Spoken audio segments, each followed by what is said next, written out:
Lẹ́rìn já dúpẹ́ lọ́wọ́ Ọlọ́run orin ọpẹ́ lakọwọlé orin ìyìn lakọwọlé a sì ti mọ ẹni tó kọ àti mọ̀mọ́jó àti mọ̀mọ́rin ayọ̀ náà ni tiwa nínú ìdílé aláyọ̀ yìí o kí ló wá fa mo kówóró lórí ọ̀rọ̀ rẹ̀ jẹ́ nǹkan kọ́ kí yín káàbọ̀ bó lójú ọjọ́ lọ́dọ̀ yín mo kí yín káàbọ̀ sínú abala lérèfé níbi tá a ti mọ yọjú lójú fèrèsé náà ní o láti ọ̀dọ̀ gómìnà Ajóbíewé la gbà wọlé gbogbo ẹ̀ lórí ọ̀rọ̀ politics ni olówó dífọ́ ohun tán fílẹ̀ náà ké sí àjọ EU kan wá mójútó ètò ìdìbò tán fẹ́ ṣe bẹ́ẹ̀ náà ni wọ́n ní gbogbo àwọn opposition wọn ń dárúkọ wọn ń kọ̀ọ̀kan èjèèjì Bọ̀dàbíyèga ìyẹn former governor ní Ọ̀ṣun state wọn ní number 1 lórí list àwọn tán ní kán revoke visa wọn kọ́mọ̀ fún wọn visa mọ́ láti wá sílùú òyìnbó mu ni gbogbo ilẹ̀ sáà ń ké pé àwọn aráàlú òyìnbó kan wá gbà yín lẹ́nu nítorí àsìwà lórí ọ̀rọ̀ ti Bọ̀dàṣẹ́yìn Mákindé ọ̀rọ̀ pọ̀ ń bẹ o kì í ṣe kékeré ó dá ẹjẹ́ àtẹ̀wájú àròjọ musolókun lórí ọ̀rọ̀ ti Bọ̀dàṣẹ́yìn Mákindé náà láyà sí ní irọ́ ká tó yà bẹ́ẹ̀ jẹ́ àpadà sọ́dọ̀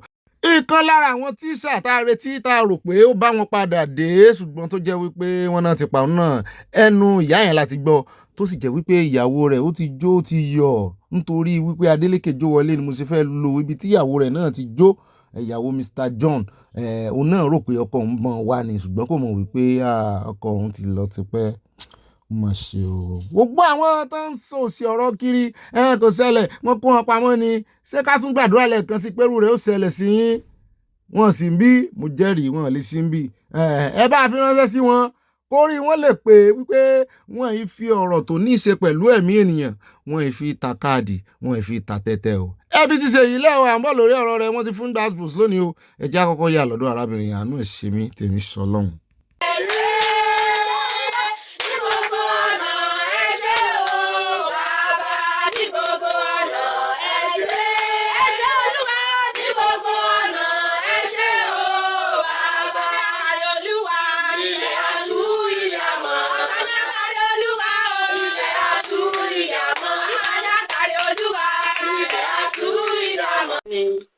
Ìyàwó Mr. Ọlálẹyẹ John èyí tó ń ṣiṣẹ́ ní Ẹ̀sìnẹ̀lẹ̀ community high school tí àwọn èèyàn wa tí wọ́n jí gbé ní ọjọ́ 15 oṣù kẹfà ọdún tá a wà yìí ẹ dákun a bẹ̀ yín ìjọba wa ẹ ṣàánú wa ẹ dákun ẹ mọ́ gbàgbé wa nítorí Ọlọ́run a bẹ̀ yín nítorí Ọlọ́run ẹ dákun àwọn ọkọ wa lélẹ́yìí ẹnu iṣẹ́ wọn ni wọ́n lọ tí nǹkan yìí ti ṣẹlẹ̀ sí wọn.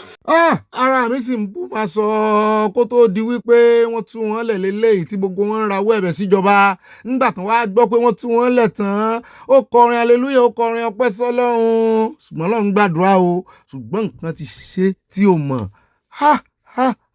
àwọn kan wá jáde wọ́n ń sọ̀rọ̀ àlùfàǹsà wọ́n ń gbé irọ́ kiri Bọ̀dàṣẹ́yìn náà wá jáde wọ́n ń ké pe UN nígbà tí ṣẹlẹ̀ ṣe ké pe UN ó dá o. ẹ jẹ́ wá kọ́kọ́ yà lọ́dọ̀ ẹni tó ti gbà kan jẹ́ ṣe rí ní Ọ̀yọ́ state ó ganu sí máìkì ó lóun ò ríru eléyìí o ó ní gbogbo ọ̀rọ̀ àti ìṣe Bọ̀dàṣẹ́yìn Mákindé ó fẹ́ jọ àṣàsí o wípé kò yẹ kán máa gbọ́rú ọ̀rọ̀ ìlẹ́nu wọn o ti federal government àti ti Oshiomole àti ti senate wọ́n ṣe dá Bọ̀dàṣẹ́yìn lóhùn ẹ jẹ́ á fìyẹn sínú àkójọpọ̀ ròyìn ẹ jẹ́ á kàn lóló ìlú ní fẹ́rẹ́ jógé àfẹ́pẹ́nu abala lérèfé.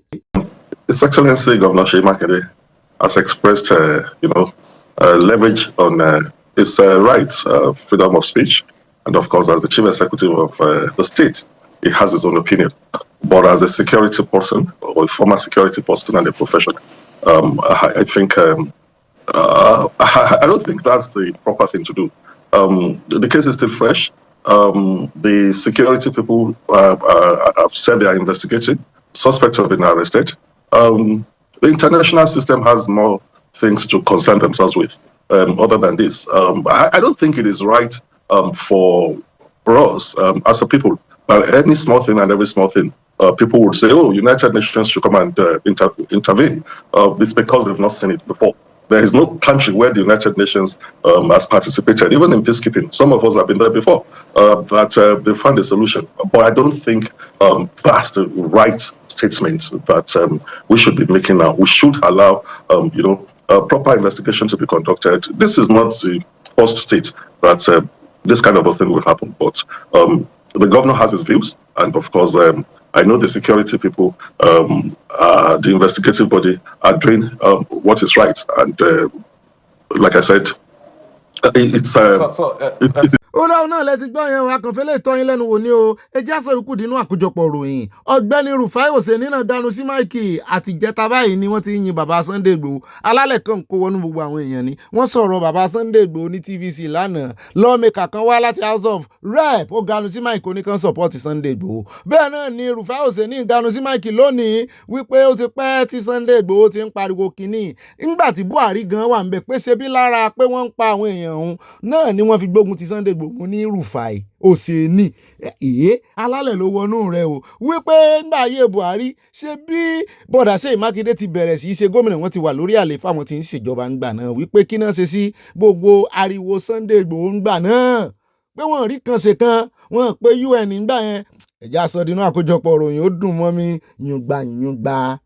Ó rà níbẹ̀ ẹja nìṣó ẹja kà síwájú iná rẹ̀ lọ́dọ̀ Adéníyì Adéyẹmọ ẹni tí wọ́n fẹ̀sùn kàn wípé ó dá agency Olúwọlé fake agency sílẹ̀ tán ló wà fictitious wọ́n ti arrest ẹ o wọ́n ti arrest ẹ bákan méjì ní ọ̀rọ̀ rẹ̀ nítorí wípé ìròyìn kan wà tá a fẹ́ gbé wá fún yín náà àkójọpọ̀ ìròyìn níbi tó ti ganu sí máìkì ó sọ gbogbo tẹnu rẹ̀ dálẹ̀ ẹni tí kò ṣe interview pẹ̀lú Ṣeun Ọ̀kínbalóyè ní channels láìpẹ́ yìí wọ́n bi léèrè question bóyá ló dáhùn méjì nínú question 10 àbí 20 tí wọ́n bí ṣùgbọ́n lọ́tẹ̀ yìí ó ń jọ bí ẹni para ti ń fún ó ti mọ̀ pé wọ́n fẹ́ wá mú òun ara ń rò fún un ló bá padà wá ó ganu sí máìkì ó sọ gbogbo ọ̀rọ̀ ẹnu rẹ̀ dálẹ̀ kò pẹ́ sígbà náà lọ́wọ́ gan ẹ jẹ́ àkọ́kọ́ fi ibi tí ọwọ́ ti bà ná ká fi hàn yín kẹ́ tó wá lọ gbọ́ ibi tí kọ́wọ́ tó bà kẹ́ tó wá lọ gbọ́ gbogbo ọ̀rọ̀ tó sọ dálẹ̀ nínú àkójọpọ̀ ìròyìn yóò fi yé ayé kéni lọ́ọ̀yà rẹ̀ náà sọ̀rọ̀ méjèèjìlá ló ń bí bàbá dénú àkójọpọ̀ ìròyìn lóbi tó ti tú kẹ̀kẹ́ ọ̀rọ̀. What is your name? I've mentioned it, sir. Mention it for us, please. What is your name? I've answered you. What is your name? The president saying that he fears for his life. Someone has to be alive before justice is heard in this case. And if he's not alive, so I cannot reach my client. I've not seen him for over a month. It's sad, but that is the reality of the situation. So a bench warrant has been issued against him. The matter has been adjourned to 30th September. We can only wait and see how the whole matter unfolds. Òun náà lẹ́gbọ́ lẹ́nu lọ́ọ̀yà rẹ̀ yẹn wá agbẹjọ́rò rẹ̀ ṣùgbọ́n ń jórí ẹni wípé kò tí ì mọ update torí lẹ́yìn tí ilé ẹjọ́ dájọ́ lónìí tí wọ́n sì sọ wípé kán rè mú warrant arrest ẹ̀ wọ́n mú lé àwọn agbófinró lọ́wọ́ pápápá wọ́n ti mọ bí títí ń sọ̀rọ̀ torí ó sọ lórí program gbọ́ pẹ̀lú òun àti Ṣeun Ọ̀kínbalóyè wípé òun ò ṣetán tóun fẹ́ fara wọn àfi tí Ààrẹ Olódòdé bá tún gbé independent probe committee kan kalẹ̀ mọ́ ní ṣé wọ́n ló fẹ́ mọ̀ kó Ààrẹ Olódòdé kò sáàyè ìwọ ló gọ́ra rẹ ìwọ ló lọ báwọn alágbára jẹun ẹni tí ó bá sí bẹ́sù jẹun síbi rẹ̀ ogun ìwọ́rẹ́ èmú síbi oníke kúkúrú tí ẹ bọ̀ ẹ wo ẹjẹ́ á fi òkú sínú àkójọpọ̀ ròyìn ẹjẹ́ á tẹ̀ iwájú àròjọ musolókun yóò rò tẹnu rẹ o orí òkè jẹun wí tèmi náà mú lọ kò sì wá lára àánú ẹ̀ sí mi.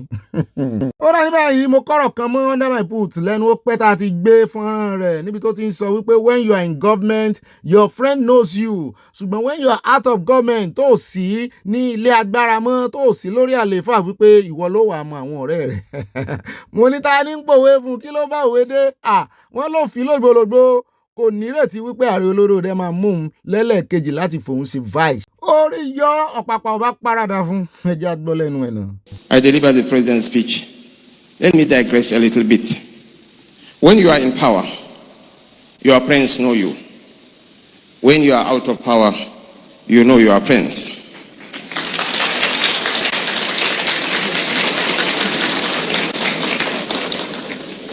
Let me acknowledge and appreciate President Bola Ahmed Tinubu for his loyalty and support, and in keeping with the faith, friendship, and camaraderie that punctuated his relationship with late President Muhammadu Buhari.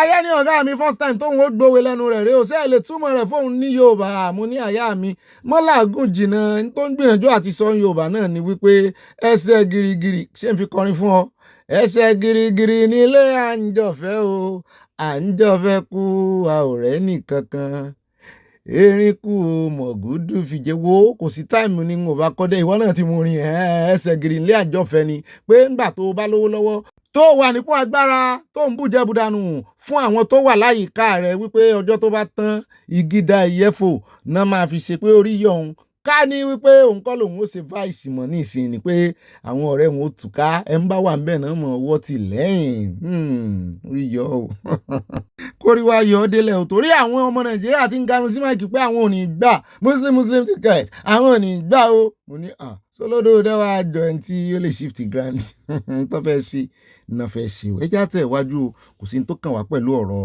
politics wọn. ó ráwọ̀ ẹ mọ́jọ́ ṣe ń kàyéfì pé ta ni wọ́n dì lójú yìí ẹ wo ẹ sọ wípé thank God ẹ sọ wípé Olúwa ò ṣe ẹ sọ pé alálẹ̀ ò ṣe o ọwọ́ ti bàkan nú àwọn foreigners àwọn àtọ̀húnrìnwá tí wọ́n kófìrí nínú camcorder tàn mú níjẹta níbi tán ti lọ dáná yá àwọn ISWAP ẹ rántí pé wọ́n pa cameraman wọn mú camcorder tá a sọ pé wọ́n rọ ojú ọmọ Philistine kan ojú ọmọ Morocco àtọjú ọmọ Turkey wọ́n ti mú ọmọ Morocco ẹni bò náà ṣe mú wọ́n padà lọ́bẹ̀ lára fúnran tó yẹ ká fi hàn yín lánàá ni ẹ mọ́ bínú sẹ́mọ̀ pé a fi kékeré kan hàn yín níbi tí wọ́n ti só ojú ìbọn àti ọta àbọ̀n lẹ́ẹ̀lẹ̀ lẹ́yìn ìgbà tán dáná yá wọn tán wọ́n padà lọ́bẹ̀ lọ́jọ́ kejì wọ́n wá ń tracy wọn bẹ́ẹ̀ náà ni a gbọ́ wọn ni wọ́n ti submit camcorder yẹn fún àwọn partners iléeṣẹ́ ológun Nàìjíríà àti USA wọ́n ní wọ́n jọ foríkorí lórí rẹ̀ ni wọ́n wá ń yẹ̀wò nǹkan kan èjèèjì ẹ sì mọ̀ pé ọ̀pọ̀lọpọ̀ wọn ni USA ń wá inú mi wá dùn wípé Nàìjíríà ní bá wọn mú wọn ni wọ́n wá rójú rẹ̀ kedere wọ́n ṣe forensic rẹ̀ pé wọ́n máa máwọn èkó àti ti Palestine ni o àti ti Turkey ó dà pé wọ́n ní ti Egypt kan náà wà ń bẹ̀ wọ́n ní gbogbo wọn náà máa mú mo ní inú mi dùn ayọ̀ mi kún gbogbo wọn pátápátá ni ẹ máa mú Arab ń gbogbo wọn ṣé Turkey ní ká sọ ni ṣé Egypt ní ká sọ ni ṣé Morocco ní ká sọ ni ṣé Palestine ní á sọ ni àròyé wá pọ̀ lórí ẹ̀ lánàá tá a tún fi lo fọ́nrán tí ọ̀gbẹ́ni ti ń lo àsíá Palestine ajá olúwo tá a tún fi tún fọ́nrán rẹ̀ lò inú mi dùn ayọ̀ mi kún o wọ́n ní wọ́n sì ń bá iṣẹ́ lọ wọ́n máa mú wọn sọ́wọ́ ńkọ̀ọ̀kan èjèèjì ni wọ́n ní it's a very successful operation pẹ̀lú camcorder tàn rí yẹn wọ́n ní in fact wọ́n pa tó 20 gbogbo iléèwé ìròyìn lágbàáyé ló ti gbé pátápátá mo rí lónìí mo ní yes inú mi dùn ayọ̀ mi kún ẹjẹ́ wá dọ́dọ̀ kan nù ìkan kọ́ wọ́n pọ̀ o wọ́n fi ṣe ènìsún lẹ́sẹ̀ ni o wọ́n tó bíi 3 sí 4 mo ṣe ń wò wọ́n yẹn o àwọn bandit lẹ̀ ń wò yìí wọ́n náà kidnap sójà 3 wọn orí òkè jẹ́wọ́ ẹ̀ṣẹ̀ rẹ̀ náà wáyé. To wani sako ne za ka yi wanda za a tura ma gidanku? To sako na guda ne don Allah in akwai hali a taimaka min a ƙara min don Allah da surin su Muhammad suna can suna nasu kokari na sani don Allah su taimaka min wajen su ƙara a taimaka min in bar wurin ga a taimaka min don Allah in akwai kasu taushe hannu a yi cikin lokaci ka a bata lokaci don Allah a taimaka min in bar wurin ga ina cikin wani hali na rayuwa don Allah a agaza min Hawwa'u ina godiya. To magana ka ta yi haka ko ku buɗe idanunku da kuma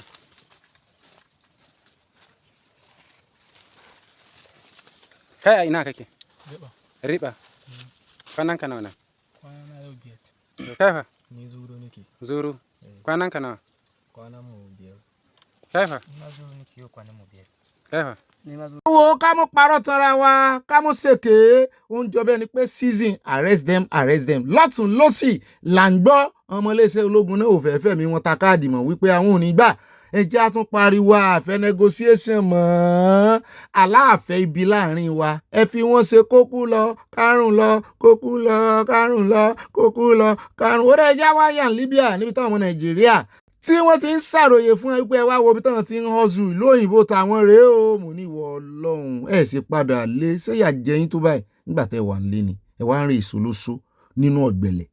This is the place that we are in Mali. In Mali, this is the place that our Nigeria patron, them, our Nigeria boys, Nigeria women receive us and bring us to this place. This is where we used to sleep in Mali. Look at the place that we used to sleep in Mali here. Look at what we cross our border right away from Nigeria to come and do. Look at the place here. This place now, they go and say the man kill you. This place now, look at it. Look at where we are. Look at where we are. No, you will not see any good thing, any good house here. We are inside the forest here. See, anybody that come back with money, any girl that is from Africa, the country, and come back with money and say that is doing a good job outside the country, that is doing business, is a very big lie. It's a lie. They are using our girls to make so much million to build house in Nigeria. Our boys, our girls, they are crossing our ladies, our women to come and do this shower work and make so much million. The girls will balance them so much million, that 2 million are worth more than 5 million in Nigeria. Look at the place here. So you guys, I did life in Libya. That is my hut. There where you see, so na my hut. Now there I dey. You understand? So na Libya be they see. Now here we dey the hustle. Life no easy, yo. Life no easy. Since I come out from Nigeria, you know easy. See my own house be that one. See, so na my girlfriend own. It's as we dey now for night now we don't set work don't set. You know easy. Since I come out from Nigeria, I never rest. Ó ga o, ṣùgbọ́n àwọn nìkan kọ́ ló máa kọ́kọ́ lọ Libya. Àwọn ọmọ Nàìjíríà míì wà ní Libya tó ń gbé ń gbòòrò. Mo mọ èèyàn kan tó máa ń pè sórí program wa nígbà tá a wà lórí Facebook, bó tiẹ̀ jẹ́ wípé iṣẹ́ mẹkáníìkì ní í ṣe, ṣùgbọ́n ó ń retí pé kò náà dání tóun nígbà náà tó sì ń ṣe dáadáa. Òun náà ròyìn pé àwọn ọmọ míì yìí tẹ́ bá rí tí wọ́n ń so lóṣó, ó ní nǹkan fẹ́ dà nìyẹn nítorí ọ̀pọ̀lọpọ̀ wọn ẹ̀mí pọ́n sáfẹ́ lọ, wọ́n fẹ́ cross sí Europe nígbà tí ó sì wà sí tí gbogbo ẹ̀ dá páropáro, wọ́n yí àsìbẹ̀ wọ́n sì ti há sọ́wọ́ àwọn tán há sí. Mo láwọn ọkùnrin ń kọ́ lọ́pọ̀lọpọ̀ ọkùnrin ò há tí wọn o, tóun obìnrin wọn á ń fi gbogbo ìgbà há báyìí. Ta ni ó wà kù? Ọ̀ràn mọ̀ ń bímọ fún ọ̀ràn ìyá wa rí, they are the mother of the nation. Kí ni ìjọba fẹ́ ṣe obi tán ń gbé? Inú jù bí inú oko bí ahéré àwọn Fúlàní. Tán Fúlàní gan wọ́n máa ń ṣe régede jù báyìí lọ. Wọ́n sì ròyìn bá ṣe ń gé ẹ̀yà ara wọn, bá ṣe ń lò wọ́n. Yìí ṣe fóògùn owó fún àwọn tó ń wá kíndìnrín, bóyá ẹlòmíì ń wá kíndìnrín, bóyá ẹlòmíì ń kan ẹ̀yà ara sá. Wọ́n fi ṣe pàṣípààrọ̀.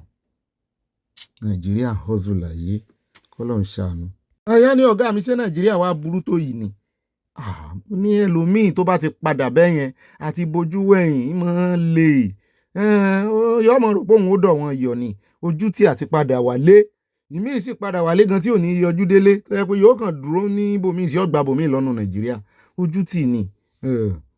Tàbí kán fi tìjú kárùn kán bẹ̀rẹ̀ all over again. Ẹ jẹ́ á kó ń bẹ́ ẹ jẹ́ á wá yà sí ọ̀dọ̀ àwọn ìyè kan DJ Chicken látànà tí Sowore ti pè wípé òun wá àwọn ẹbí rẹ̀ tán lè tọwọ́ bọ̀wé tán rohun lágbára tóun ó fi lè ṣe excuse wípé gangan lòun ṣiṣẹ́ fún tóun fi fẹ́ ṣe alágbàwí àti onídùúró fún DJ Chicken. Àǹtí rẹ̀ ló kọ́kọ́ bóde. Ẹ jẹ́ á gbọ́ bó ṣe ń rawọ́ ẹ̀bẹ̀ sí àwọn tó lè gbà á wípé iyì ọmọ nígbọmọ ìrùkẹ̀rẹ̀ agbọmọ Ọ̀rúnmìlà.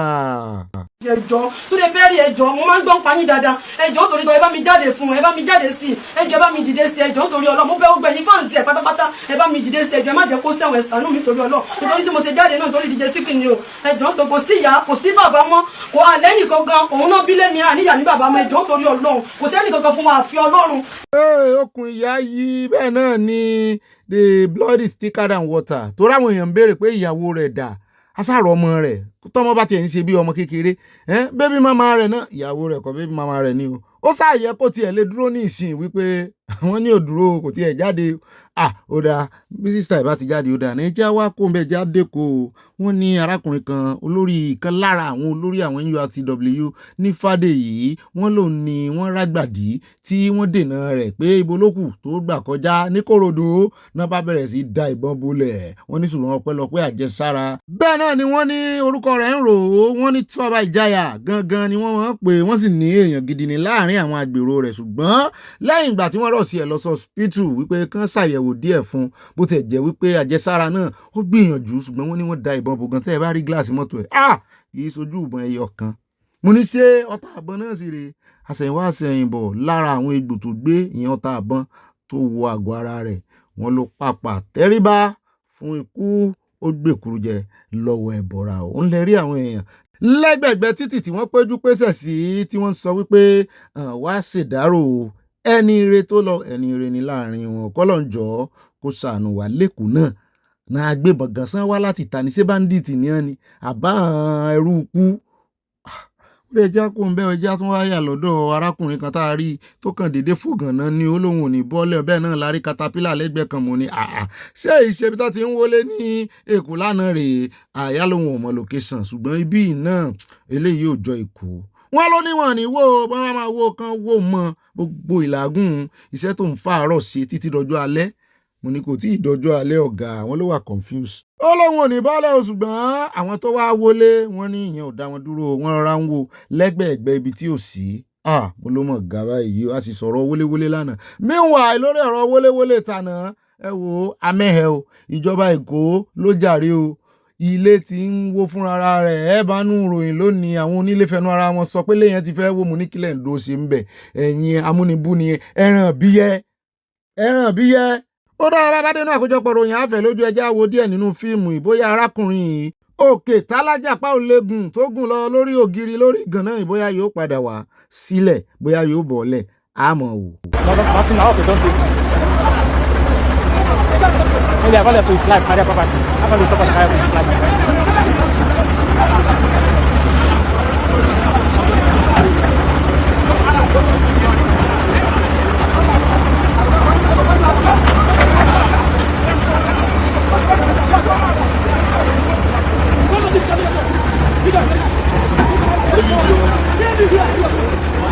Ọlọ́run ló mọ oríṣiríṣi nǹkan tí wọ́n rò báyìí tí wọ́n gbanú máìndì rẹ̀ kọjá tọ́rọ̀ ní iye ogbẹ́ ó ti dàrú yóò rò pé òun lálàá ni pé ní tó ń láàgùn kójọ Ọlọ́run ní jẹ́ kí irú ẹ̀ ṣẹlẹ̀ sí àwọn ẹja kó mẹ́ja wá yà lẹ́kọ̀ọ́. ó ní ààyè mi ò arómisálẹ̀ gbẹlẹ̀gbẹ́ eré ẹ̀wòrè lẹ́kọ̀ọ́ láwọn èèyàn bá bẹ̀rẹ̀ sí ṣàríyànjiyàn lórí fọ́nrán àwọn kan ní lẹ́kìnní àwọn kan ní lẹ́kìnní aṣáàdúpẹ́ lọ́wọ́ commissioner of environment tán tú àṣírí wípé àwọn èèyàn ti ń fi kún kínní yìí o wọ́n ti ń gbèròyìn fògànà wọ́n ti ń parọ́ ọmọ o wọ́n lẹ́kọ̀ọ́ ni wọ́n ní lẹ́kìnní àwọn èèyàn bá wo wọ́n zoom ẹ̀ wọ́n ní kò jọ lẹ́kì òun ló wá mú kí commissioner wá sí update fún wa wípé wọ́n dárúkọ ẹni tó gbé síbẹ̀ wọ́n ní Mumbai rèé o ní India wọ́n níbẹ̀ ló ti ṣẹlẹ̀ wọ́n láwọn dé kò mọ́ ẹ wá wèkó ọwọ́ bá bàbá ẹ̀ ọmọ 56 years ni bàbá ẹ̀ kì í ṣe Yorùbá o àwọn àtòkèrè wà balẹ̀ jẹ́rì àwọn tó máa ń pariwo pé kò rún rè àsán gangan lolóòrùn ẹ̀ wo ohun tí bàbá ń dà sójú àgbàrá ó ti lẹ̀kì mọ́ bẹ́ẹ̀ àyà ló yẹ kán máa ṣe àrùn ọpọlọ fúnrú wọn tá bá ti mú wọn tán sàn mú wọn rọra dẹ́ngẹ́ sínú mọ́tò wọn lúgọ wọn ṣe kámẹ́rà ẹ̀ dáadáa bóyá tán bá wà lọ gbàmú lọ́rùn ọwọ́ ó lè fẹ́ parọ́ wípé kì í sóhun o òun ò ní dọ̀tí ńlé o kì í sóhun ẹlòmíì ló tún ti gbá bọ́ aláwọ̀ ewé jáde ẹ̀já wo bọ́n ṣe mú un. The Young Comprehensive College, Ikorodu. I think they still have more.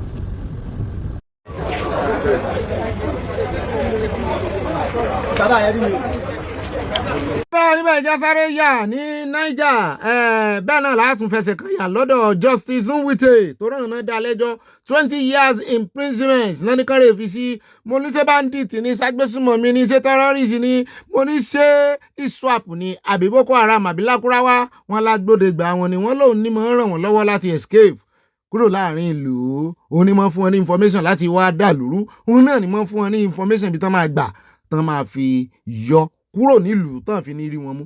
wọ́n nígbà tọ́wọ́ tẹ̀ ṣé lóhùn òpapọ̀ bí ojú ẹja 20 years 2023 ni wọ́n mú wọ́n ní ká bẹ̀rẹ̀ sí kà fún un láti 2023 àmú ló ti lo 3 years ń bẹ 20 years ibẹ̀ ni ó darúgbó sí. ọ̀yá ní ọ̀gá mi wọn bá ti tẹ̀lé ọ̀rọ̀ Minister of Defence pé kàn yanjú ẹ̀ ń bá wọn ní tó bá ká anybody mọ́ ọ̀dọ̀ àwọn agbésùmọ̀mí wọ́n ní tó bá yẹ kán ṣe fágbésùmọ̀mí ló yẹ kán ṣe fún ọ̀ náà mo ní ilé ẹjọ́ lélẹ́yìí kì í sọ̀rọ̀ Minister of Defence lélẹ́yìí tó bá jójú ogun ni tán ti dàbọn kọra wọn tán bá ń bẹ̀ pípa náà pa. ọ̀rọ̀ ẹja tẹ̀wájú ànípẹ́ ń bẹ ẹja yà lọ́dọ̀ Dèjì Adéyanjú lọ́ọ̀yà ni la mọ̀ sí ṣùgbọ́n wọ́n ní nínú ìfọ̀rọ̀wérọ̀ tó ṣe yìí wọ́n ní ṣe ni ó fẹ́ bá Tóbi jẹ́ àti ti Kwankwaso jẹ́ o wípé wọ́n yìí ṣe Arẹwà pàápàá jùlọ Òbí tó fẹ́ jẹ́ president wípé ọmọ Arẹwà ló yẹ kán dìbò fún àwọn arábìnrin yẹn wá sọ fún wípé ṣùgbọ́n Kwankwaso tó ń tẹ̀lé Arẹwà ni ó ní rárá ó ní ẹni tó bá fẹ́ ṣe president ló yẹ kán dìbò fún ní bá ń ṣe campaign lòdì fún Àtìkù mo ní ṣó mọ situation tÁtìkù wà nísìn ṣó mọ tó bá Àtìkù wọ́n mọ̀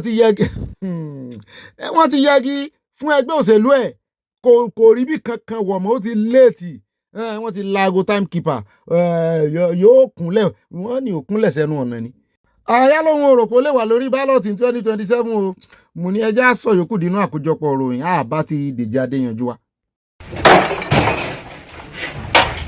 ẹ má jẹ́ oṣù yín káyé bí ẹ má bẹ̀rù ẹ mọ̀ òpé sóyin nọ́kàtù ní àwọn àtúnlẹ̀ lónìí o níbi tí àwọn agbófinró tí wọ́n ti lé ambulance fún àwọn tí wọ́n ń ṣe ìbọn àti nǹkan ìjà olóró wọ́n ní fájì ìwọ̀n ni so àwọn náà ń ṣe nǹkan ìjà olóró tó fi ń dẹ́mi àwọn èèyàn lẹ́gbọ̀dọ̀ kí ló wá dé ti iléeṣẹ́ ológun náà à ń tó ní ọmọ ṣe ní nǹkan báyìí ní Nàìjíríà ilé kí iléeṣẹ́ ológun wa náà ti improve jù báyìí lọ o kódà ẹjẹ́ akẹ́wájú àrẹ tó ń sọ lókun ẹjẹ́ wá yà ká fún yín lọ́pdẹ́ẹ̀tì lórí ọ̀rọ̀ ìrú ẹkùn bí wọ́n ṣe gba àwọn méjì tá a fún yín ròyìn wọn lánàá ẹ bá ń dúpẹ́ lọ́wọ́ Ọlọ́run lórí ayé ìrú ẹkùn.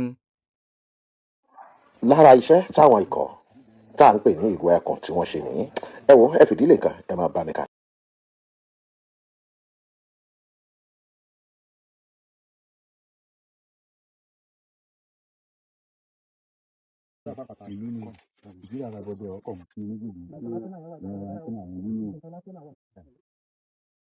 lẹ́yìn ìgbà tí wọ́n dára wọn sí méjì làwọn apá kan gba apá ọ̀tún àwọn apá kan gba apá òsì láti wò wípé bóò làwọn ṣe rí àwọn afurasí tí wọ́n jíyàn gbé nítorí bí wọ́n ti láǹfààní tí wọ́n lé wọn kó níbì kan ni wọ́n tún wọ ibì kan. ẹ wo Àkàndé àmọ́ ajá kì í dọ́mọgbà lẹ́yìn ẹkùn àyúnlọ àyúnbọ̀ lọ́wọ́ yẹnu àtẹ̀fẹ́ báyìí lẹ́sẹ̀ ẹ̀ tẹ̀nà ó dolú tìrán àgádágodo tìrán èèwọ̀ tí ń bẹ lẹ́nu ẹkùn ní tìrán méku lẹ́nu ìwọ̀ báyìí tí ń bẹ lẹ́nu ẹja ní tìrán mẹ́ja lẹ́nu àwọn ìwọ ẹkùn wọ́n rìnrìn wọ́n wọnú ìlú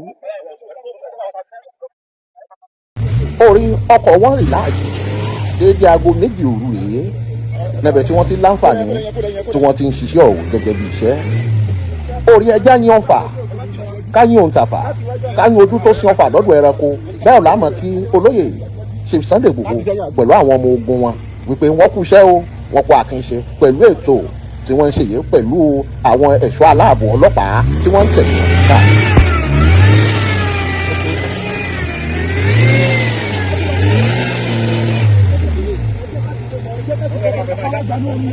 ẹjẹ ti kó ga ẹ lórí ẹjẹ ti kó ga lórí ẹgbẹ́ bọ́ sílẹ̀ ẹgbẹ́ bọ́ sílẹ̀ ẹgbẹ́ náà bọ́ sílẹ̀ ẹ kó ga lórí.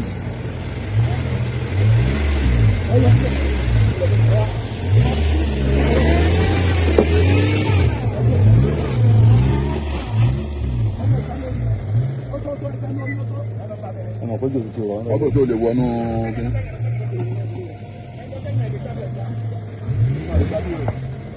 orí wọ́n padà ṣe àṣeyọrí àwọn méjì tí wọ́n jí gbé wọ́n padà gbà wọ́n kalẹ̀ àwọn ni wọ́n ń kó wọ àgọ́ ọlọ́pàá yìí láti fà wọ́n lé wọn lọ́wọ́ àwọn tí wọ́n kó àwọn ni méjì òòrùn àwọn tí wọ́n kó òyàn àwọn ni mẹ́ta tí wọ́n ṣíwájú yìí àwọn míì fẹsẹ̀fẹ́ tí wọ́n rí múnú wọn orí yínníyínní kẹ́ni lè ṣe míì adúpẹ́ kẹ́ òkun lọ́wọ́ olóyè Chief Sunday Igboho Àdìsá ọmọ aládìkún àtàwọn ikọ̀ ọlọ́pàá. irú ẹkùn tó lóye Sunday Igboho tó gbé dìde tó sì rẹ́gísítà. Adéyẹmọ Sunday Igboho. bẹ́ẹ̀ni ọwọ́ lára àwọn private security outfit tí gómìnà tó ń sọ̀rọ̀ bá ọwọ́ lára wọn. ẹ jẹ́ sọ fún mi pé láàrin olóyè Sunday Igboho àti Bakanyada àárín òjọ́gún. ó wà bẹ́ẹ̀ ó wà lórí ìlọsọ ẹ mọ̀ ń bọ̀ sọ̀rọ̀ síra wọn. ẹ jẹ́ mọ̀ ń bọ̀ rẹ ẹ jẹ́ àtọwọ́ bọ̀rọ̀ dáadáa. ok láàrin olóyè Sunday Igboho àti Bakanyada àárín òjọ́gún. wọ́n sọ fún mi Bakanyada jáde tó ń sọ̀rọ̀ pé kẹ́lẹ́kẹ́ máa fi fídíò kó bá rẹ̀ pé òun ṣiṣẹ́ ààbò. now the point is the gómìnà jáde pé àwọn ẹnìkan don ṣẹ́tẹ̀ ẹnìkan náà àwọn kan ní àdúgbò wọn àwọn tí ò bá fún òru àdúgbò olóyè Sunday Igboho lọ fún wọn. let's call a spade here. àjẹká sọ̀rọ̀ náà I respect my governor he still my governor bàbá mi ni gómìnà ẹ wò gbàtí yẹ bàbá náà bẹ́ẹ̀ security hospital ọ̀kábíyèsí olúbàdàn tilẹ̀bàdàn àwùsàdìfẹ́ bí wọ́n ṣe maintain negative photos wọn nìyẹn tí ẹ bá sún àkì tí ẹ bá gbàgbé àjọ wà nù yìí nìyà àwùsàdìfẹ́ sì ṣe èrò orin wọn ní èrò orin bàbá ní lórí ètò ààbò àwọn olóṣèlú báyìí pé bàbá fẹ́ máa run parallel government in what sense let's call it spade. and security is local. òun ní àwùsàdìfẹ́ sí ní nígbà wọn ṣe pé bàbá ìjókòó ara yín jẹ́ the same thing also olóyè Sunday Igboho náà èrò orin lóní sí bá ti máa wòran ọ̀rọ̀ yìí mú pé òṣèlú ti wọ ọ̀rọ̀ ètò ààbò olóyè Sunday Igboho lọ sí apá ibi tí àwọn arókè yẹn ń gbé lápá Ìgẹ̀gẹ̀ side ó wọnú àbàkọ̀ kan ó rí wọn sọ fún mi àtàwọn tíìmù wọn ò sì lọ jalè ńbẹ ẹni bá fún wọn jalè kókó nǹkan pẹ́ẹ́fẹ́ evidence wa wọn ò lọ tẹ́rù wọn lọ fà wọn létí ni kì í sì sáwọn ìkọ̀wọ́fà létí wọn fà àwọn ọmọ àgàgàn náà létí èyíkéyìí ọmọ àgàgàn tí bá ń bẹ́sẹ̀ káwọ́ tó bẹ́sẹ̀ káwọ́ yóò padà gbẹ̀kú jẹ́ lọ́wọ́ ẹ̀bọra.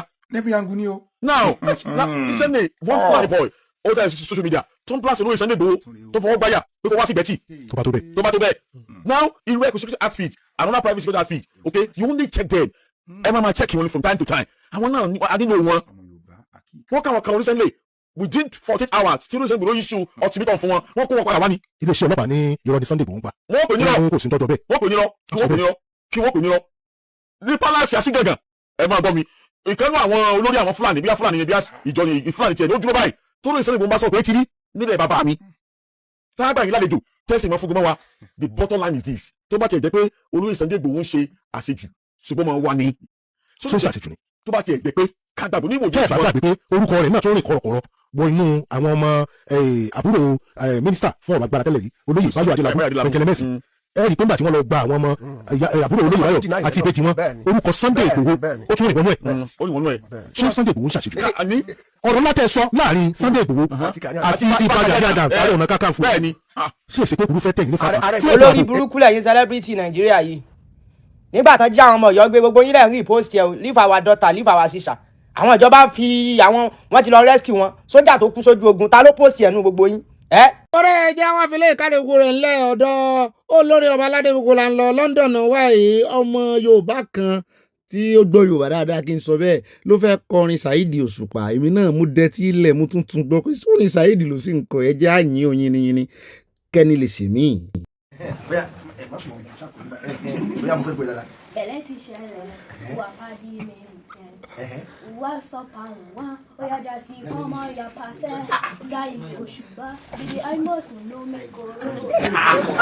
ẹ jọ ṣe Yorùbá bí wà.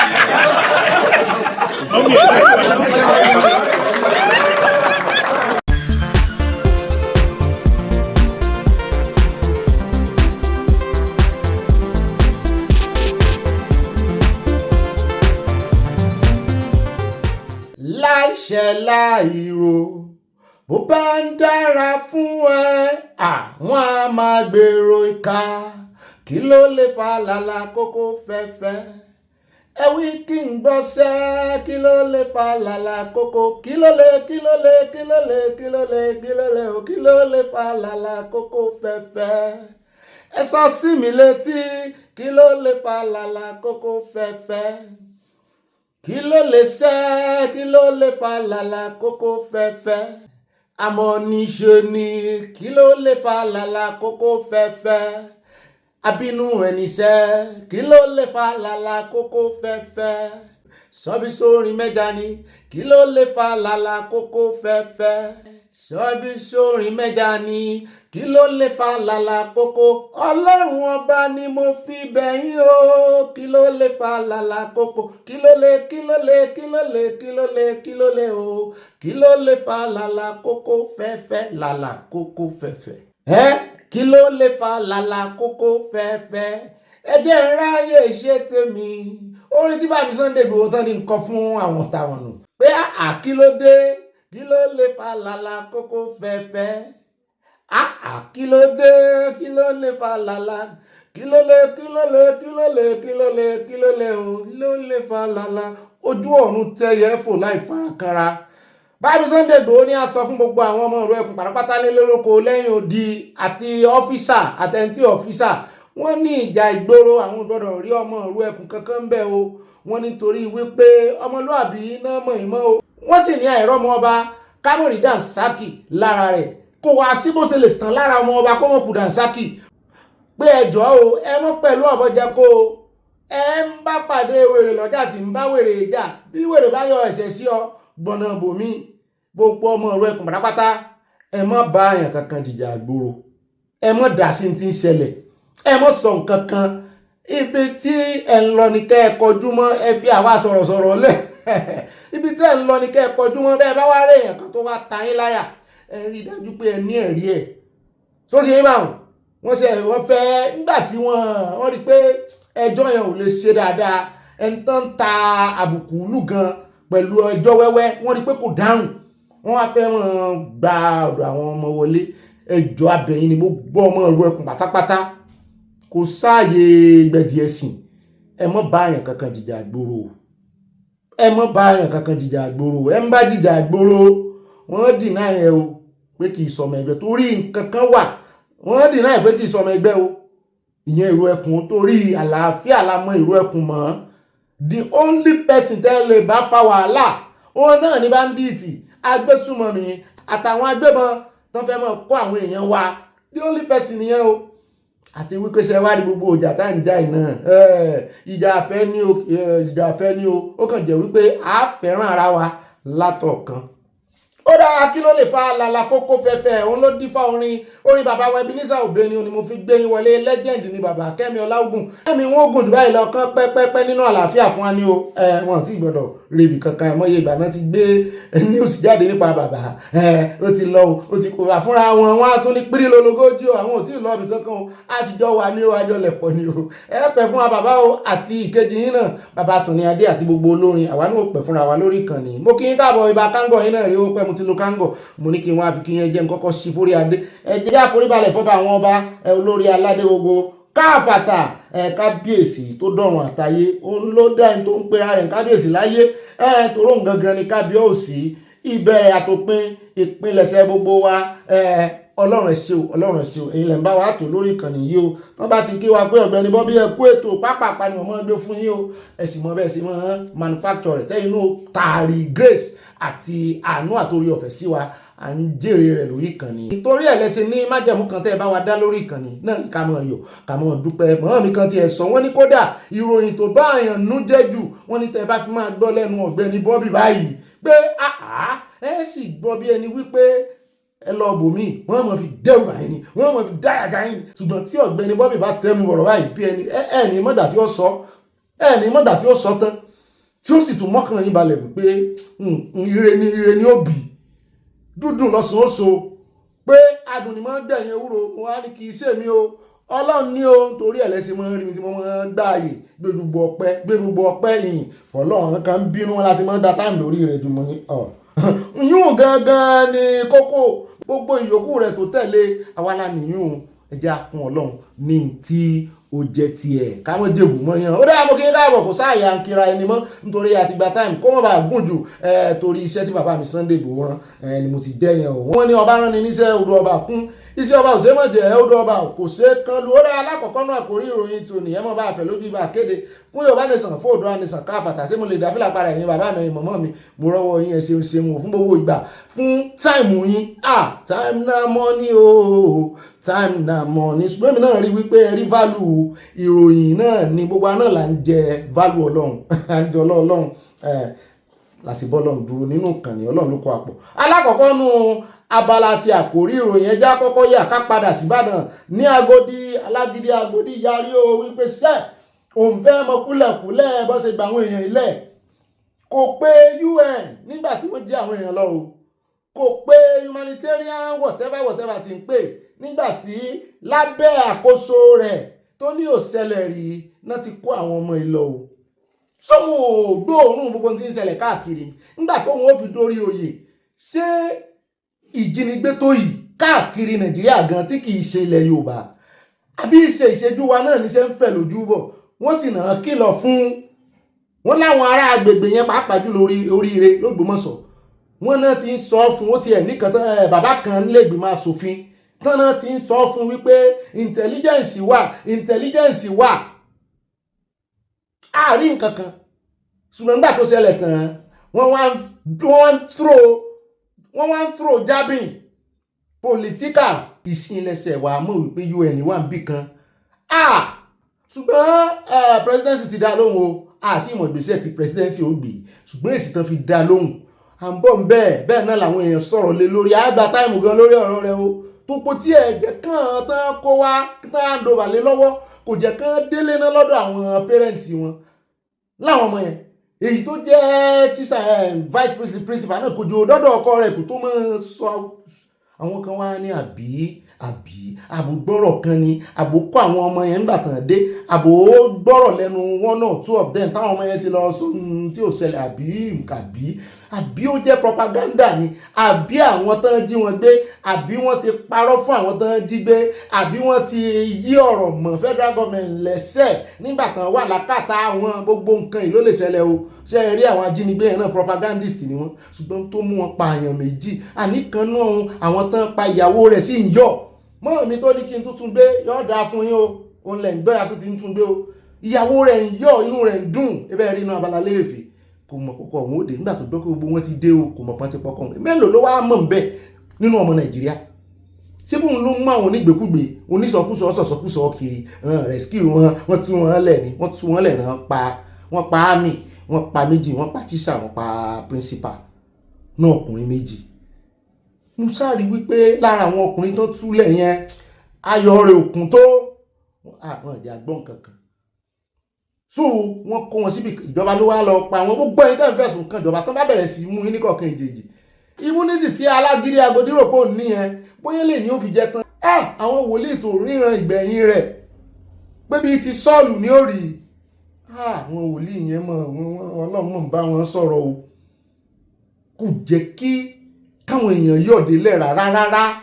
wọ́n tún fún credit ìjọba àpapọ̀ tún fún credit sí torí pé kò wà mọ́ ń pa bọ́ ṣe gbà wọ́n ní ó ṣe wá àyà wa ní ọ̀gá mi ní sùúrù àṣírí lè wà ń bẹ́ẹ̀ ẹ fọlọ́run lẹ̀ kọ́ lọ́run ṣiṣẹ́ rẹ̀ mo ní ó dáa mo ti fọlọ́run lẹ̀ o kó mọ́ dàbí pé à ń gbèsè yín ìjọba jù mo ti fọlọ́run lẹ̀ o torí ìwé ń tí a gan ibà màmí wọ́n ti ká wa lára ju o nítorí àwọn ọmọ yẹn ló ṣe ká wa lára nítorí àwọn tí wọ́n jí gbé àwọn tán padà ló ṣe ká wa lára ṣùgbọ́n a sọ púpọ̀ lórí ọ̀ bàbá akéwùgbà gold náà ni àfáwọn láàyè wọ́n ní ká wá bí 5 minutes fáwọn ṣé ká fún wọn láàyè bàbá dé náà àkójọpọ̀ ròyìn gbogbo àwọn tó sọ̀rọ̀ lé lórí àtàrí ẹ̀sùn ojú kan bàbá tí wá kó ń bẹ́ tán àyà lọ́dọ̀ ọ̀gbẹ́ni oní tí wọ́n fẹ̀sùn wípé fake agency ó wà fictitious wọn àti bọ̀dà Gbajabiamila ó ti padà wá sọ̀rọ̀ o wọ́n náà ń wá isan sáyìn yọ́bọ̀rọ̀ mọ́ wọn lọ́wọ́ ni ló bá gba Channels TV lọ wípé ẹ wá o wọ́n ń wá òun o ẹ̀mí òun wà nú ewu ń bẹ lóko ló ń gẹ o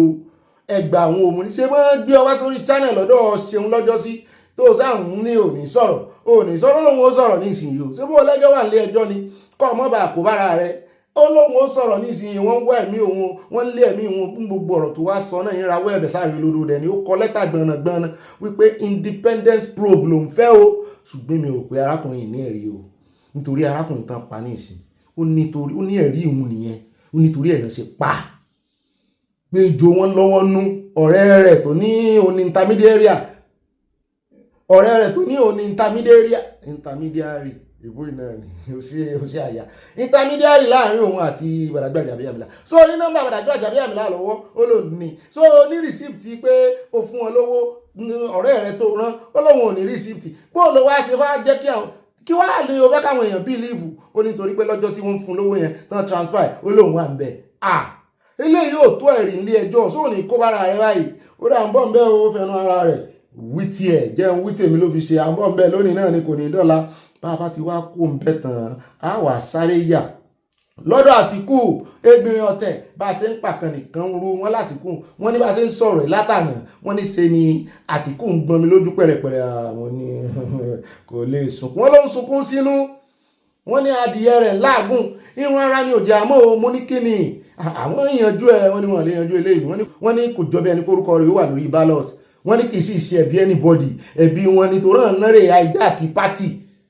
wọn lórí bẹ́ẹ̀ lóòótọ́ wọ́n lọ hijack party ní sọ̀rọ̀ party tán lọ hijack àbí bẹ́ẹ̀ bàbá mi mo lè bẹ̀ rán fi ṣe màmá mi mo lè bẹ̀ èmi nìkan ọjọ́ tèmi náà bẹ̀rù ẹ̀ ní Mọ̀dákẹ́kẹ́ gọ́tà tó fẹ́ báyìí mo yá ń tan ni Ayọ̀lá kéré fi sẹ́ńtẹ̀ mi ò sẹ́ńtẹ̀ mo yá ń tan etí gọ́tà yẹn tó rí jákàjàká yẹn tẹ́ báyìí bó ṣe bómi bàbá mi kò lè bẹ́ láṣẹ débẹ̀ o wọ́n lò náà ṣe dénú ẹgbẹ́ ADC wọ́n wọlé wọ́n wẹnu ọkọ́ wọ́n wẹnu lẹ̀ wọ́n mọ̀ pé wọ́n tẹ́ nílé kòtò ni wọ́n rè bẹ́ sí dígà lẹ́sẹ̀ bá yọ lẹ́sẹ̀ bá yẹ mo ní wọ́n sì ti dá ẹjọ́ rẹ̀ fún David Mark wípò gangan ló lẹ́tọ̀ wọ́n ní wọ́n ti dẹjọ́ ẹnu lọ́ọ̀yà gbé lọ́ọ̀yà kan bọ̀ yóò ṣàlàyé fún wa bẹ́ẹ̀ náà ni a sọ gbogbo kúlẹ̀kúlẹ̀ lórí ọ̀rọ̀ rẹ̀ bàbá tí wàá kó ń bẹ̀ tán àwọn àyà ní Benue tán ti pa àwọn èèyàn rẹpẹtẹ 16 people náà pa wọ́n ní wọ́n fẹ̀sùn kan magban àwọn darandaran Fúlàní darandaran mo ní ẹ̀ bọ́gà àwọn náà sì wà láhàámọ́ ṣé wọ́n fẹ̀sùn kó náà lọ́wọ́ ń jẹ́jọ́ lọ́wọ́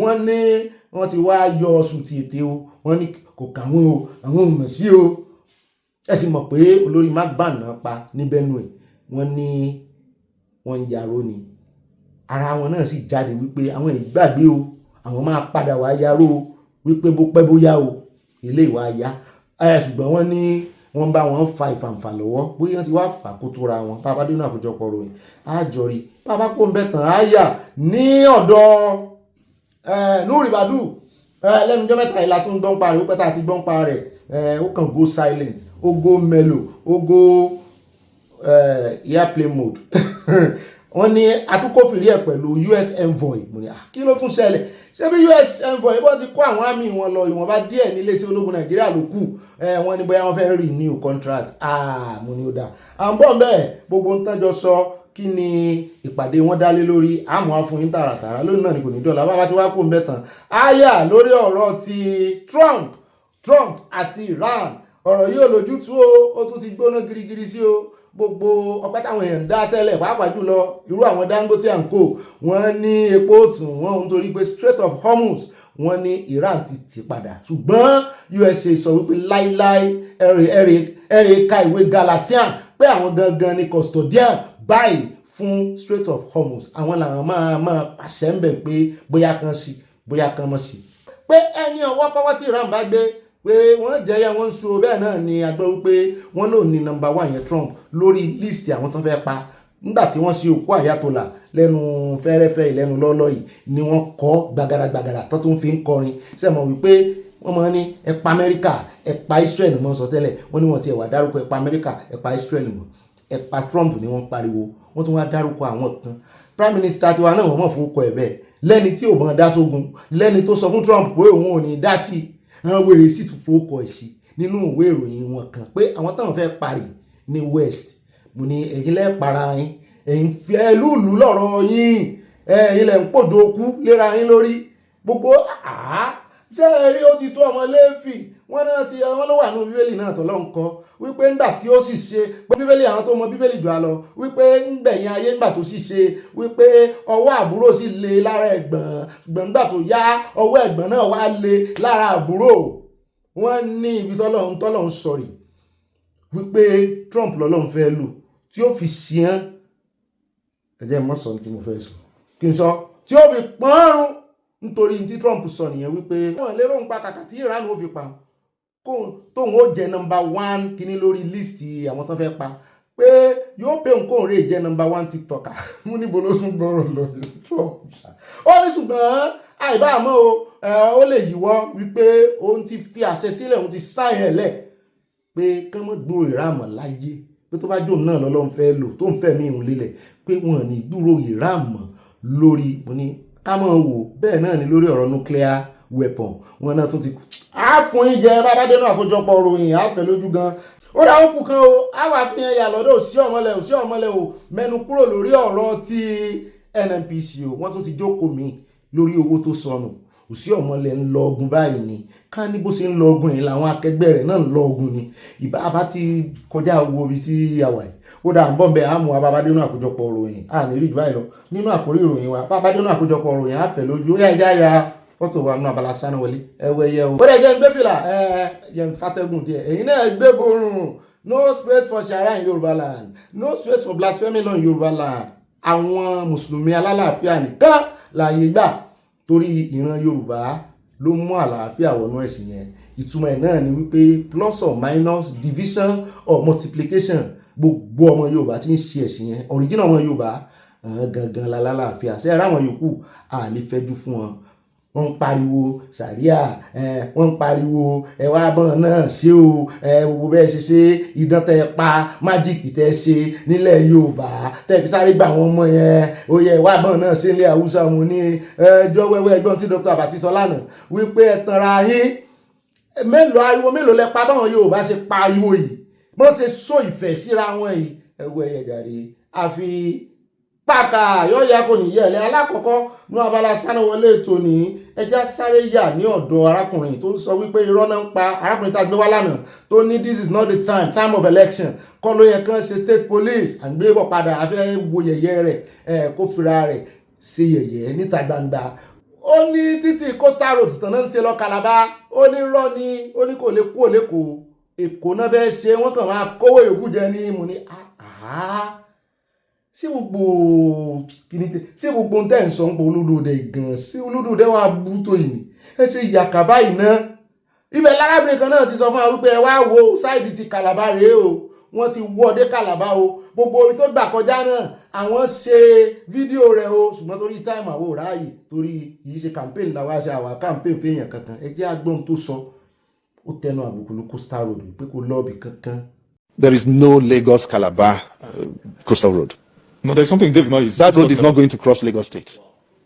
No, look, you don't wake up overnight and do Lagos Calabar coastal road with no ESIA, environmental and social impact assessment. And then, you then walk your way back to a pro forma report after it's brought to you. Because that's a very delicate, fragile ecological territory, that littoral, Atlantic littoral, right? Now, we have an east-west road that is not done. And that has not been done for over 25 years. It is still, there's a bunch of craters and stuff, right? Now, if you're looking at doing government and doing governance properly, what do? The easiest thing to do is to finish the east-west, ensure the completion of the east-west road. If you want to even litter the place with contracts, you can still do that on the east-west road, right? Now, taking on a new so-called Lagos Calabar coastal road does not make sense. It's not enough. It cannot make sense to anyone except in the framework of extracting money in order to create a political partisan war chest for all manner of things, to be done around elections. It's not much different. Sokoto, whatever coastal, Badagry coastal, what nonsense. Do they think we're all idiots? No, the fact of the matter is the regime is looking to make money, extract some money through people or to people whom it trusts to hold the money ahead of an election season where they kind of have butterflies, even though they don't have any reason to have butterflies. They own the judges, they own INEC chairman, they own the systems and infrastructure for elections. They can write their results if they do to the extent that they want. So what are they complaining? Why are they worried? ó náà ni wọ́n sọ bẹ́ẹ̀ ni pé wọ́n kàn fi rúlà fàlà lẹ́yìn wọ́n bá kọ Coastal Road lé lórí náà bá ní Coastal Road yín rèé o imagine àwọn olóṣèlú ìmọ̀ọ́sẹ̀ rèé o tó bá tún tí election bá tún ti lọ ní ìsìn ẹ̀ ní gbọ́n kankan lẹ́nu irú àwọn eléyìí mọ́ tó bá tún dìgbà míì bí ẹni pé wọ́n máa ń sanwó fún ọ láti wá rojọ́ wẹ́wẹ́ ni ẹjọ́ wẹ́wẹ́ mo mọ̀wé jù mo kàwé jù ó ló sọ Nàìjíríà dáa bí mo sì dẹ̀ ẹjá kò lọ́dọ̀ tí ẹjá wá padà síbi tán ti wọlé lábẹ̀sán lánàá ẹjẹ́ ń kọ́kọ́ tọrọ gáfárà mo sí fìlà fún gbogbo ẹ̀yin mọ̀mọ́ ẹ̀yin bàbá o nítorí mo mẹ́hẹ̀ lánàá mo mẹ́hẹ̀ a tètè sọ̀rọ̀ sí gọ́ọ̀mẹ̀ntì lánàá kò sì yọrí bẹ́ẹ̀ àyálò wa ń sọ fún mi pé ọ̀gá mi gbọ́dọ̀ padà sí ojú agbábí tẹ́ ti mẹ́hẹ̀ náà o mo ní àwọn jẹ́rìí mi náà olóhùn ìní mi wá ń hò mo ní wọ̀lúwìn nítorí àyà ń sọ fún alánà pé ọ̀gá mi iṣẹ́ mọ̀ bóyá ti ṣiṣẹ́ ìwádìí wọn ẹrántí ìbá wọn mi mami sẹ́lọ̀dì lẹ́yìn náà rántí ìyọ̀yẹ̀ mami mọ́tọ́lá ní wọn ti lẹ́yìn náà rántí so àti wá gbọ́ kúlẹ̀kúlẹ̀ ọ̀rọ̀ lára àwọn ilé tán wó ilé yẹn ti fẹ́ wó fúnra rẹ̀ o distress house ni o àwọn tó lára àwọn tó ń gbélé yẹn gan-an aká ọ̀rọ̀ kan mọ́ lẹ́nu nínú fídíò níbi tó ti ń fi hàn wípé ẹ wò gírí àlàpà kó mọ̀ wó lù wọ́n pa wọn jẹ́ kàn wọlé mo ní bò lẹ́yìn náà ṣe wọnú irú ilé yẹn ti gbọ̀n ó ti ṣékíṣékí ẹ bá ń tẹ̀sí ẹjẹ́ àwòsí lọ kí n tún padà wá tọrọ gáfárà lẹ́ẹ̀kan sí. Hey, see my house, see my house in the estate. Wọ́n ti sí ilé wa ti fẹ́ collapse láàárọ̀ yìí. Gbogbo wa ti jí láti 6 o'clock àti 1 ta. Ilé wa ti fẹ́ collapse, ẹ wọlé wa o. Wọ́n ti ń jà o. Ọ̀jẹ̀ ká wọlé mọ́. Gòbé ti ṣẹlẹ̀. Ọ̀jẹ̀ ká wọlé. Ọ̀jẹ̀ ká wọlé. Ìjà. Ọ̀jẹ̀ ká wọlé. Ìjà ti ṣẹlẹ̀. Ọ̀jẹ̀ ká wọlé mọ́. Ìjà ti ṣẹlẹ̀ ní estate. Ìjà ti ṣẹlẹ̀ ọ̀jẹ̀ wọlé mọ́. Wọ́n nílé wá sí collapse. Máa bọ̀ ní àbẹ̀sọ̀ ní ẹ̀ máa sẹ́kọ́ máa pẹ̀rù. Ọ̀jẹ̀ akẹ́rù o, ẹ ṣàánú wa o. Ọ̀jẹ̀ akẹ́rù o. Ọlọ́run ṣe àdúpẹ́ tó ń ṣe ògùn ló ṣẹlẹ̀. Thank you Jesus.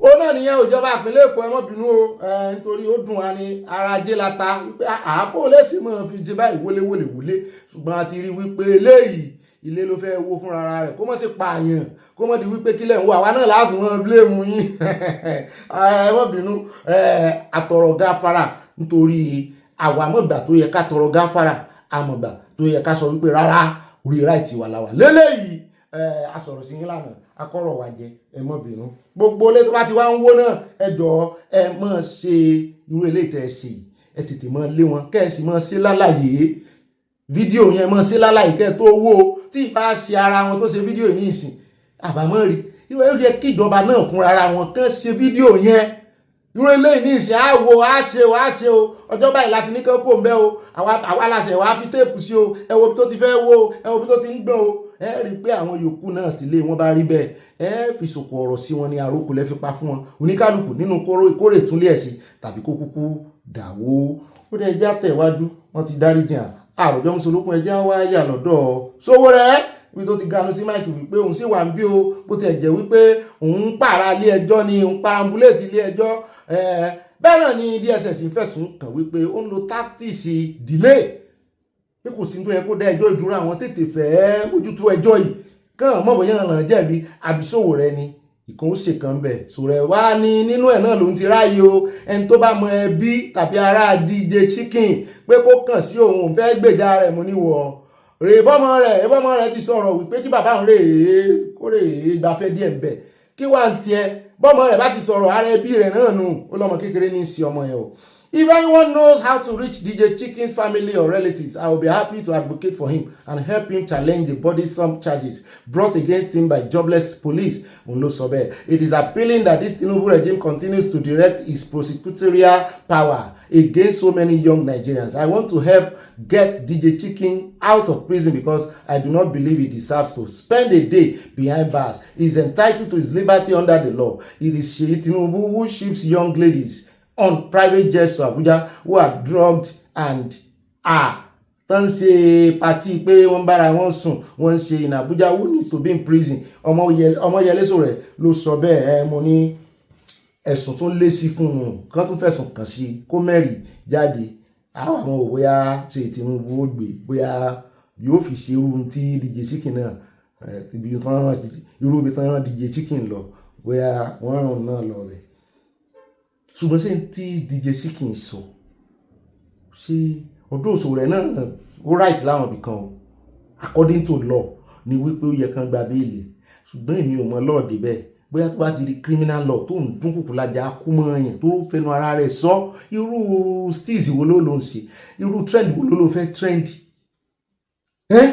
tó ní yóò kú ní o wọ́n pa ní o wọ́n ṣe ní o ọ̀gá rẹ̀ ò ní débẹ̀ táìmù election ló ń fìyàn bọ́ lódò rẹ̀ sí ṣùgbọ́n àwọn èèyàn ní tojúbọlé ẹran núrù ó ní Sowore yìí pé ibi tó bá ti àwọn tó bá ti mú lọ́tà ibi tó bá ti rí pé nǹkan kan ṣẹlẹ̀ sí wọ́n níbẹ̀ ni wá onímọ̀ rìn sí mo ní ẹ fílẹ̀ táìmù pọ̀ lọ́wọ́ rẹ̀ ni kó máa wéṣì táìmù ara rẹ̀ ọdún mélòó léèyàn ó lò láyé tó fi gbogbo táìmù rẹ̀ ọmọ Nàìjíríà tó sì ń jà fún pàápàá jùlọ àwọn obedient ọmọ Ìgbò wọ́n rí ọ gẹ́gẹ́ bí presidential somebody wọ́n yìn o wọ́n máa ń yìn dáadáa o ọ̀pọ̀lọpọ̀ àwọn obedient náà wọ́n yìn o ṣùgbọ́n tí wọ́n bá mú òun àti Peter Obi láwọn yẹn máa vote fún kí wàá láriwo ìsọnù tó ń pa kiri wo nìkan ló mú ló ṣe jù ó dé ẹjá tẹ̀wájú àròjọ múso ẹjá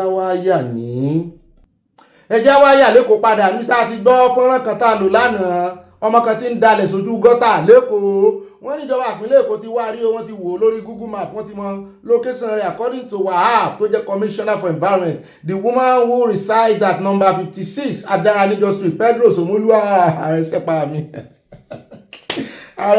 mi irun mọ́mọ́ gun ọ̀kadà gbábẹ̀ já sí Ọbaníkòrò Àgbà Express àtún wá gbàdé mo lè gun orí bíríìjì Anthony padà wọ́n lọ já sí mò ń gba ọ̀nà Oṣòdì expressway lọ́nu wọ́n lè já sí Pedro first Pedro second Pedro Adaranijo gbogbo bẹ̀rù sá ká lè mọ̀ pé mo sọ̀kadà rí mi bóyá mo ti gbé yín rí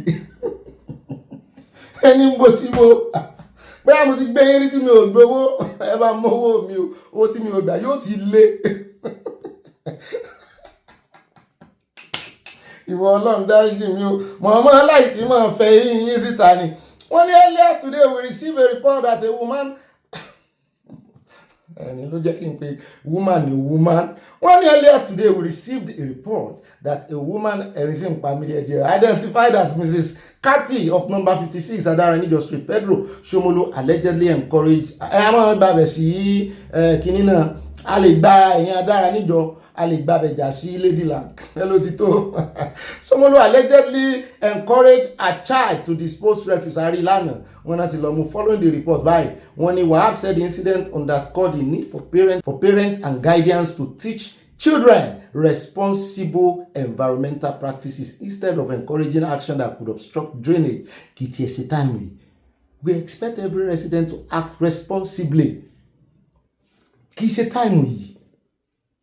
Wọ́n sá ti mú o. Ẹ̀yin kan filẹ̀ ẹ bá bẹ̀bẹ̀ ó dà wọn náà ni ẹ mọ̀ bá bẹ̀bẹ̀. Bóyá ká pèsè rẹ̀ kí sọ rẹ̀ náà rè. Ó rẹ̀ já wá fẹ́lẹ́ ìka fi káde gbogbo rẹ̀ lẹ́nu Abala Sanawole níbi tá a ti gbọ́ tán sọ wípé arákùnrin tó fẹ́ kó bá VDM lọ́jọ́ sí tó rè clone ohun olódódé tó rè ṣe AI rẹ̀ tán wá fẹ́ mọ̀ parọ́ mọ́ VDM wọn lọ́wọ́ ti bà náà. The young man ṣùgbọ́n sóò rẹ̀ ní òun ó tún gbà òun ó.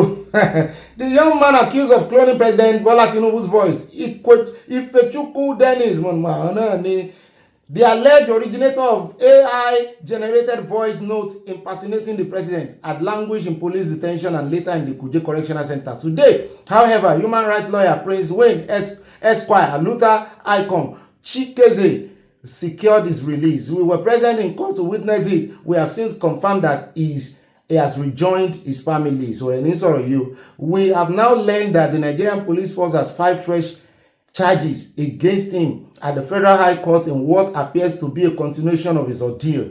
This fight is far from over. We will continue to challenge these charges and stand with him until he is completely free from what he believed to be an oppressive campaign of persecution. Nigerians young people need opportunities to learn, innovate, create and flourish, not incarceration and endless prosecution. Take it back, revolution now. Ṣùgbọ́n pẹ̀lú bí Sowore ṣe wá ń jà fìtàfìtà fáwọn ọmọ yìí ǹjẹ́ ó fi kọ́ wọn lọ́gbọ́n.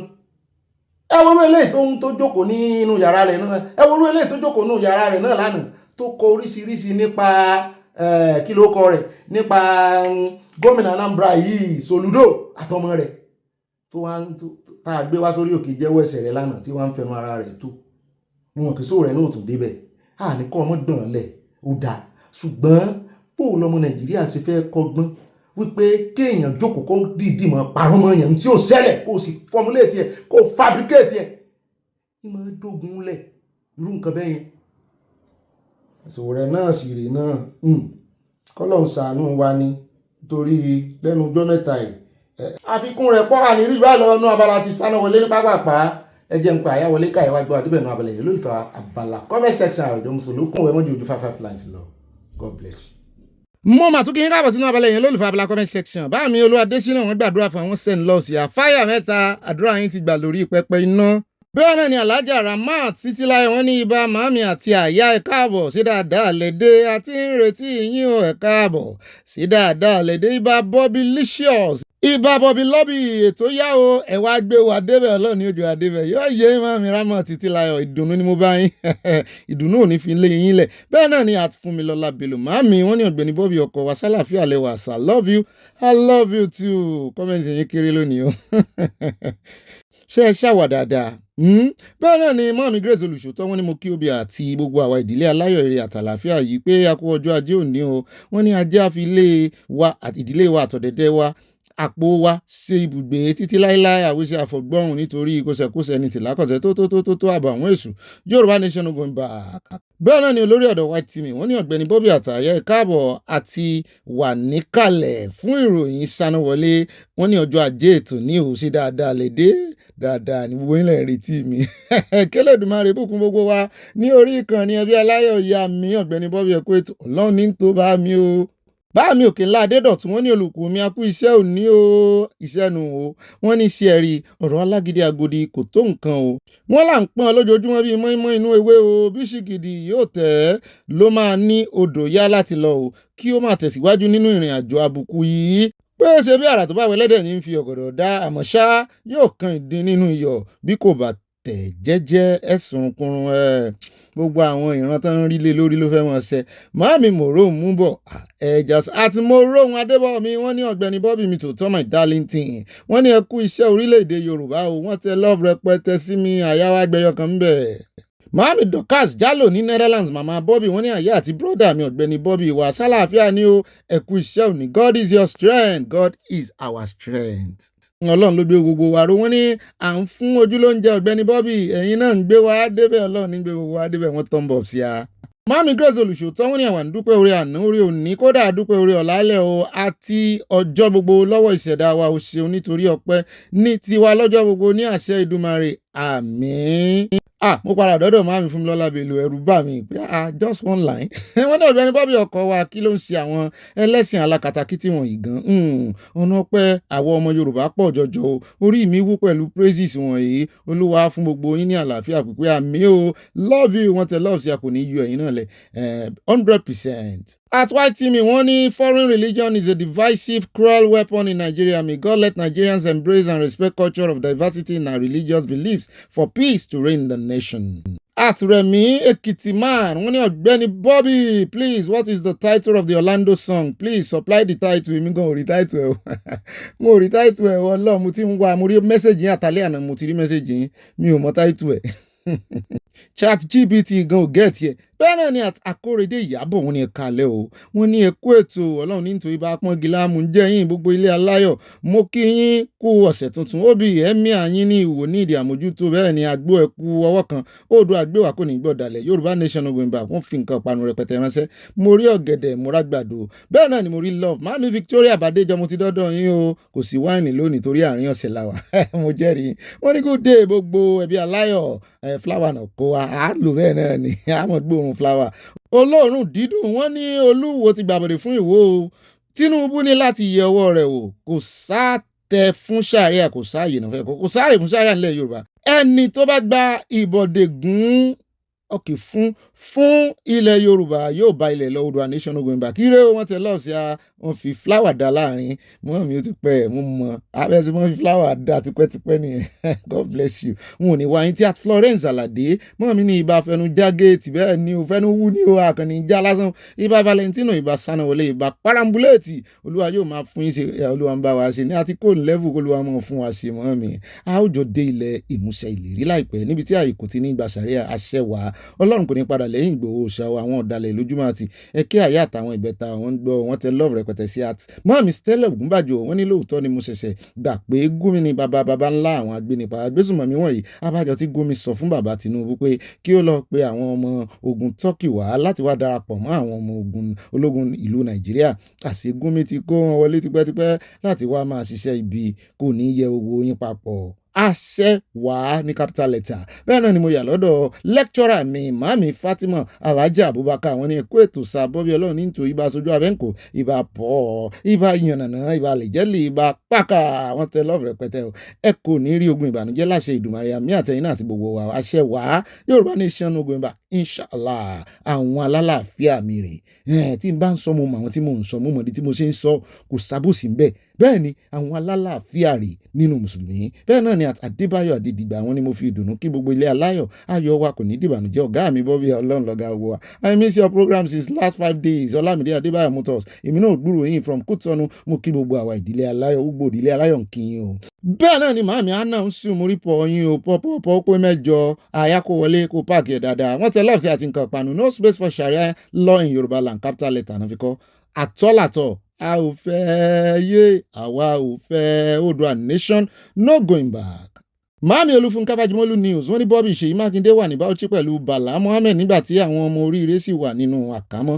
Ọba Francis ti ìlú Olúgbọ́n lọ sí oríire láti lọ kí wọn. Bẹ́ẹ̀ ni ọba Ọláoyè ti sọ̀hún lórí IGP Túnjí lọ rí IGP Túnjí Dìísù fún ìrànwọ́ bí àwọn ọmọ yìí ṣe máa jáde. Ibẹ̀ láti rí ọba ilẹ̀ Yorùbá ní ìbejì òun ní Sultan Sokoto abẹ́ẹ̀rí. Bẹ́ẹ̀ náà ni ẹjẹ́ àyà lọ́dọ̀ at Olú wọ́n ní ẹ̀ka alẹ́ Ọ̀gbẹ́ni Bobby tí a sí ẹ nídìí láti gbàṣẹ lọ́wọ́ ẹnikẹ́ni kẹ́ tó fún mi láṣẹ láti ṣe àdílé ẹlẹ́hà ni. Ó máa gà ẹlẹ́hà tí mò ń dàgbére ibi tó lọ fún mi o, ó ti kókó lé o. Ta ló wá fẹ́ gbapò ẹlẹ́hà? Wọ́n ní òòlù ẹlẹ́jẹ̀ tútù lèmi o, mo máa bá yín ṣeré dáadáa kẹ́yìn kan ṣe mí jẹ́jẹ́. Mo rúgò báyìí o. God bless you sir. God bless you too o. Olú ọkùnrin ní jólú o. bẹ́ẹ̀ náà ni àtolúfúnkẹ́ fájúmọ́lùmọ́ mi ni the Lord has started a good work in us, he will perfect it until the day of Christ. Philippians 1:6b. The solid minerals in that Ọ̀yọ́ National Park is enough for Yorùbá land. Tí ọmọ Yorùbá fi fọ́nká orílẹ̀-èdè àgbáyé káàkiri tá à ń ṣiṣẹ́ ọmọ ọ̀dọ̀ káàkiri kí Ọlọ́run ṣàánú wa. Bẹ́ẹ̀ náà ni báàmì Akínyẹmí òní wọ́n ní ẹ jọ̀wọ́ ẹ bá wa sọ fún ìjọba àpapọ̀ àti ìpínlẹ̀ kí wọ́n tọ́jú fámílì àwọn tí wọ́n fi ṣètùtù kí wọ́n má jẹ́ kí ìyà jẹ wọn òun yẹn àwọn tán kú kí Ọlọ́run tẹ́ wọn sáfẹ́fẹ́ rere. Àyà bàmí kí Bọ́bì náà ń ka àyà. Mami Adésọlá Ọládèjì wọ́n ní nǹkan sí ọpọlọ àwọn ọmọ Nàìjíríà. Mami Josephine Aláwìyé grandma láti London wọ́n ní ó bí orin yìí ga o àyà mojúbà àjúbà Ọlọ́run àfipàkànú ṣàrẹ́ àyẹ̀ Yorùbá land forever and never mi Oòduà nation no going back ní kíákíá lágbára ẹlẹ́dàá wọ́n tẹ lọ́ọ̀fù sí ayére o ilé aláyọ̀ wa àwọn mùsùlùmí alálàáfíà rẹ̀ àwọn mọ̀mọ́ tán bí sínú mùsùlùmí dáadáa tán sì wà ní àlàáfíà tán sì sọ pé ní gbà fún sàríà ńlẹ̀ Yorùbá àlàáfíà ládébá wọn ní fi sàríà sọ àlàáfíà wa di fíafíà. Bẹ́ẹ̀ náà ni at Cabot Caroline wọ́n ní ọpẹ́ pàtàkì lọ́wọ́ olóyè Sunday Igboho ṣá. Kí ẹ̀mí ọlágùn adúpẹ́ lọ́wọ́ Ọlọ́run fún àwọn tí wọ́n fi sílẹ̀ láyọ̀ Yorùbá ẹ jí ẹ má sùn o ẹ kú iṣẹ́ Ọ̀gbẹ́ni Bobby Olúwa dáàbòbò yẹn àmì ò àtẹ̀yìn náà. Mami tí oyin náà rí wọ́n ní Emir Ìwó àti Mufti yìí ò nà má rárá. At Adélẹ́yẹ Abímbọ́lá wọ́n ní ẹ máa Ṣèyí Mákindé Ṣèyí Mákindé ló ń jàre my dearest brother Ọ̀gbẹ́ni Bobby ẹ tún bá mi sọ fún àyà kó bá mi sọ fún èké àti irọ́ Mákindé ti pọ̀ jù ṣé kò ń ṣe nígbà ìjọba ẹ̀ ní àdó olóró búgbà òní. Màámi mo súnmọ́lá olíwo tèmi nìkan wọ́n ní Bobby tèmi nìkan wọ́n ní ó ga ohun ojúrí láyé ẹnu kò lè sọ Ìlédùmarè jọ má jẹ́ kí ẹnikẹ́ni wa nínú ilé aláyọ̀ yìí rí ogun ajínigbé o àmì o Yorùbá nation jọ à ń retí rẹ o wọ́n tẹ lọ́ọ̀fù sí ọ Yorùbá nation tètè dé o. At Michael Junior wọ́n ní èmi tí ó yìn ìyá Michael láti Sùúrùlérè láti ibẹ̀ náà ni wọ́n ti ṣéǹjì location ibà gbọ́mọ̀bí wọn ibà mi gbé gbòsà fún Olódùmarè Ọlọ́run kan ṣoṣo tí kò pín méjì ẹjẹ́ gbé gbòsà fọlọ́run o gbòsà rẹ̀ Elédùmarè. Ẹ wo ọ̀nà àrà tí Ọlọ́run fi sọ obìnrin principal yẹn di anímọ̀káyé kì í ṣe anímọ̀káyé nìkan aníyìkáyé náà. Bẹ́ẹ̀ náà ni bọ̀dá mi rẹ́mírẹ́mí iye kan tó wọ́n ní Ọ̀gbẹ́ni Bobby it all fell apart. President Trump declares the Iran truce dead. US bombs 140 targets one night, including IRCG headquarters in Tehran. That's what I voted for. God bless America. God bless Yoruba nation. At Olukayode goodness, only not only Ayatollah name, I am expecting Oluwogumi, Ogbomoso name to be there. I'm ready. Mami Grace olùṣòótọ́ wọn ní ìgbà ló nígbà lò kọ́lọ́hún fún wa nígbà rere o kó fún wa lò láyé tí kálukú wa kí àwa náà sì rántí àti máa ṣe rere nítorí nǹkan tí ẹ̀dá bá gbìn láyé yìí ni yóò ká bí ó ti wù kó rí kò lè gbìn lá kó wá mọ́ ká àlùbọ́sà. Bẹ́ẹ̀ náà ni Màámi Oyèníyà Elizabeth Mọ́milújẹ̀ṣà wọ́n ní Ọ̀gbẹ́ni Bobby èrè ibà kà síwájú ibà mojúbà kíbàṣẹ o. My message came first today but I couldn't find it. Mrs. Ganiyu Arikuyeri ẹ kúkú sọ̀rọ̀ síta kẹ́ ẹ béèrè owó òṣìṣkò nonsense wọ́n tẹ lọ́ọ̀ sí her from Texas Oòduà nation no going back.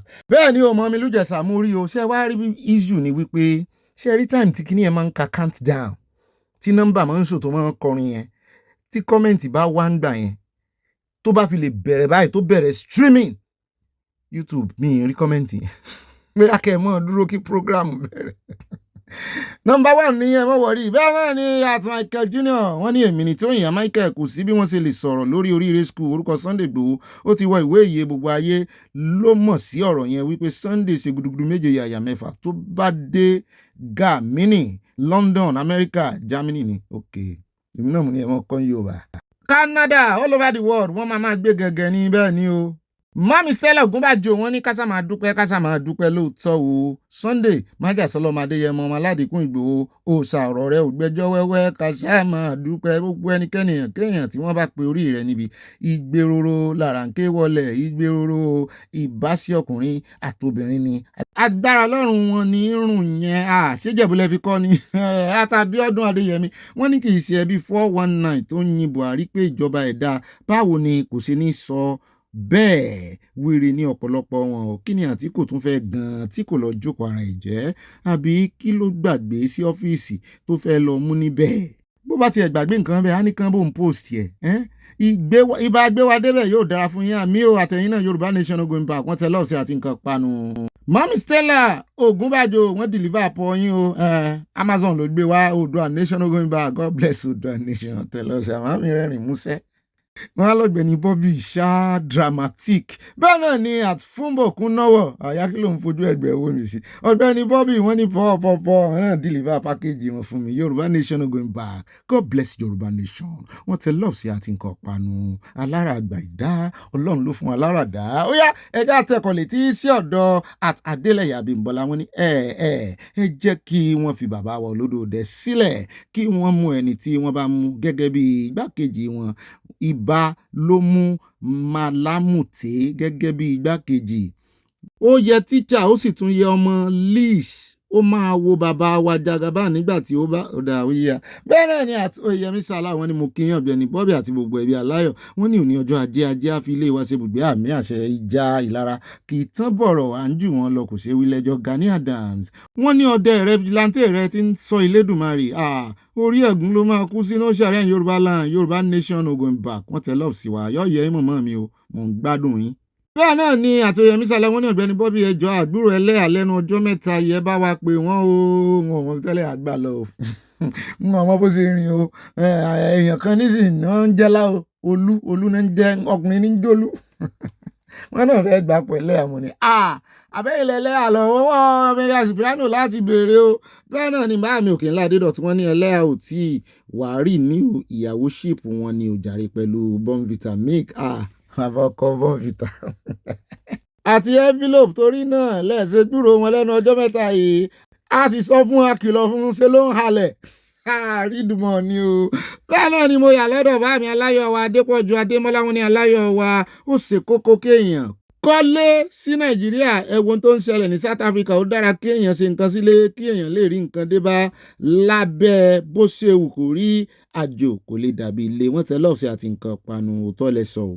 Máàmì tó iná rí wọn ní Yàyà Gàmbàrí gan ti dìnáǹsì àlà irọ́ ni o bọ́ yẹn ìgbà tí mo tiẹ̀ ti rí títí sí wo oògùn tó ti ń ta nǹkan ìbílẹ̀ ni mo ti mọ̀ pé léyìí yóò tó kó ń bẹ́ ṣé bọ́ yẹn ti kó ń bẹ́ ìmọ̀jì òkú mẹ́ o. Bẹ́ẹ̀ náà ni ẹjẹ́ yà lọ́dọ̀ àti Olúyọ̀mí Olúwọlé bá mi dáadáa wọ́n ní dearest Bobby how are you? I'm good like you bá mi o. May God bless all the peaceful Muslims in this great platform. Amen. May Almighty Allah continue to be with us all. Amina kunfayakun. Yorùbá Nation going back Rotirian Olúwọlé Yọ̀mí wọ́n tẹ lọ́ọ̀sì àti nǹkan pan. Bẹ́ẹ̀ náà ni at Rofia Trama wọ́n ní army Islam means peace. Anything else is un-Islamic. Period. Ṣé wàá rí gbogbo ẹ̀yin tẹ́ ẹ tó yé mi tó yé ọ̀rọ̀ mi yé ẹ̀yin bàbá tẹ́ ẹ fi sùúrù tẹ́ ẹ bá ń fi gbé torí àwọn kan máa ń fojú kọ̀rọ̀ owó mi báyìí ní àlàáfíà ò ní kóònù lẹ́yìn mi ò bá ẹ̀sìn kankan jẹ́ n ò sì ṣe sánà ní ẹ̀sìn bíi tàwọn kan èmi fẹ́ kí a mọ̀ wípé alálàáfíà ló ní mùsùlùmí kì í sáwọn oníjàgíjàgan tó fẹ́ bàjẹ́ tí n bá tẹnu àbùkù bá mùsùlùmí mú tẹnu àbùkù bá bàbá mi bẹ́ẹ̀ ni kọ́lọ́n bá ń fọ̀run kẹ́ ẹ já lọ sọ́dọ̀ ọmọ mi Oyèyẹmí Sàlá wọ́n ní yẹ́ sọ̀rọ̀ ọ̀kadà mú ọgbọ́n dání kí wọ́n sì fi òfin dè wọ́n fún ìgbà díẹ̀ so anybody tán bá rí time tán fòfin dè wọ́n kan ti mọ̀ pé agbésùnmọ̀ mi ni. at Kudirat Ọláníyan Alájà wọ́n ní welcome Ọ̀gbẹ́ni Bobby sir ìlérí ibú ni ọba Rashidi Ìwò máa jẹ́ o láìpẹ́ Yorùbá Nation no going back now ọkọ wọn ní bó ṣe máa ń ṣépè àwọn ẹ̀yìn ìgbòsà ọkọ̀ Fúlàní wàá jayé pẹ́ lágbára Ọlọ́run ọba mi ọkọ wọn ni yín sọkọ yín sí lára àwọn ọ̀dà mọ́mí Jẹ́mílà Àgbájé wọn ni ẹ̀kú ètò brother Bobby mú kí yín ẹ̀kú ìyànjú ń tiwa Ọlọ́run ló ń tò ó. àtàdélùsí ẹ̀bùn wọn ní Ọ̀gbẹ́ni Bobby ẹ̀ka lẹ́sà mú kí yín mọ̀ wọ́n ní ẹ̀kú iṣẹ́ ìlú adúpẹ́ lọ́wọ́ Ọlọ́run tó bá wa gba àwọn ọmọ ilé ìwé àti olùkọ́ tí wọ́n jí kó sílẹ̀ o adúpẹ́ lọ́wọ́ bàbá Tinubu àti gbogbo àwọn tó lọ sí àgbààgbà wọn tó lọ sí gbàgbà tó lọ gbà wọ́n ṣá ọ̀dà àti olóyè Sunday Igboho ṣá Ọlọ́run á wà pẹ̀lú wọn láṣẹ Èdùmàrè àmì Yorùbá Nation no going back no ṣàrẹ́ Yorùbá là wọ́n tẹ lọ́ọ̀sì àti nǹkan panu. Mami Yemi Gay wọ́n bú sẹ́rìn wọ́n ní àǹtí Gani yìí wà bẹ́ẹ̀ rí. Bami Rabi Ọlọ́pàdé wọ́n ní is anybody needs to give the people in the diaspora any advice not to have one bedroom apartment in their own father's land South Africa a terrible lesson. Kan sáàmọ́ wo àìmọye tó kọ́lé tán ti wo kéèyàn tó dé wọn ní wọlé wa. Mami Yemi Gay wọ́n ní àpàlà àwọn ènìyàn wa yóò rí ibi tó bá ní àtúnṣe bíi 4 wall of the houses ibẹ̀ ni wọn yóò wò díẹ̀díẹ̀ títí wọn yóò fi mọ́ tán. Ó mà ga o, ara sì ń ta mí bí wọ́n ṣe ń wó ilé ní Nàìjíríà yìí. Bẹ́ẹ̀ ni àwọn kan ò rí lé gbé. Ẹ̀mí burúkú ló ń tẹ̀lé wọn o. Bẹ́ẹ̀ náà ni báàmi Adésínà Ọládẹ́yìndé báàmi dáadáa. Ó ní ó bí ọlọ́pọlọ pípẹ́ báàmi ẹ ṣeun. Ọ̀rọ̀ ẹ kò ní dojúrú àṣẹ Ìdùmarè. Àǹtí Gani Adams ti ń gbéraga láti ìgbà tí G. Jonathan ti fi sí inú ìgbìmọ̀ confab ire o. At John Olúlẹ́yẹ wọ́n jọra wọn lójú ńgbà náà ni wọ́n mọ̀ wípé wọ́n ń bọ̀ wá tẹ́. Báàmi John Olúlẹ́yẹ wọ́n ní ISWAP police in the north are not for security of people's life, only for destruction of alcoholic and economy. Abẹ́ẹ̀rí mami Stella Odele wọ́n ní Ọ̀gbẹ́ni Bobby Ẹ̀kalẹ̀ mọ́mí mú kí yàn ẹni tó ń béèrè ọmọbìnrin tó gbọ́mọ pọ̀n ó wà ń bẹ́ẹ̀ torí wọ́n ti change aṣọ wọn kò jẹ́ kí wọ́n rí i. Mo rí ó wọ aṣọ pink dress ó gbé ọmọ ìdání she save torí ẹ̀lẹ́yìn náà ṣe send pink love.